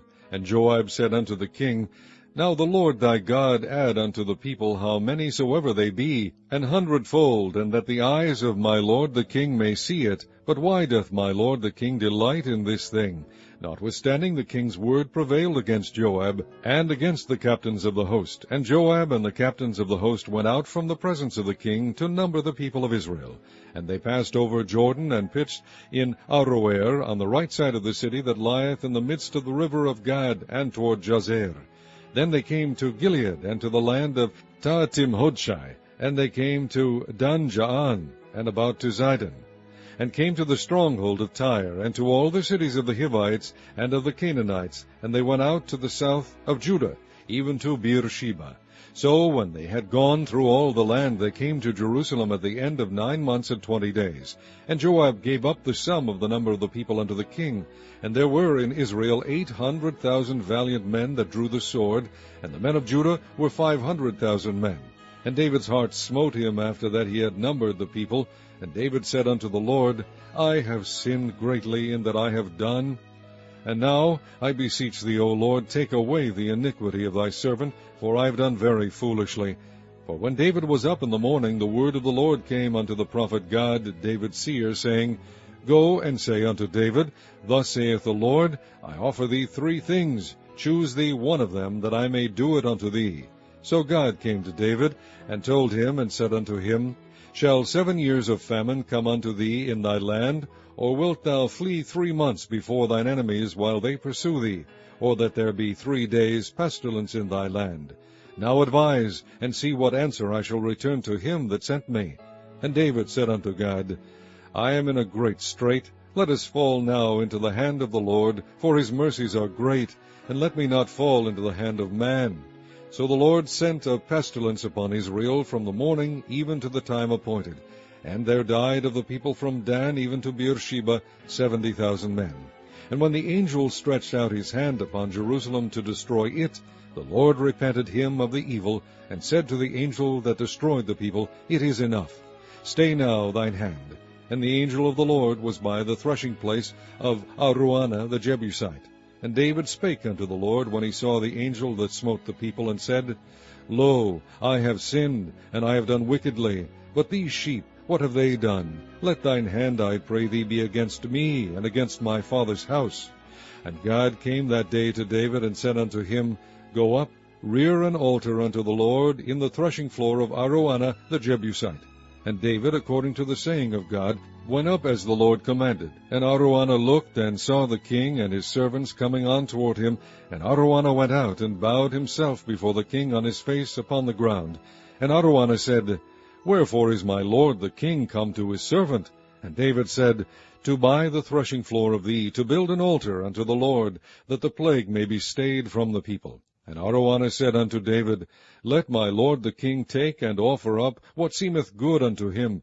Behold, here be oxen for burnt sacrifice, and threshing instruments, and other instruments of the oxen for wood. All these things did Araunah, as a king, give unto the king. And Araunah said unto the king, The Lord thy God accept thee. And the king said unto Araunah, Nay, but I will surely buy it of thee at a price. Neither will I offer burnt offerings unto the Lord my God of that which doth cost me nothing.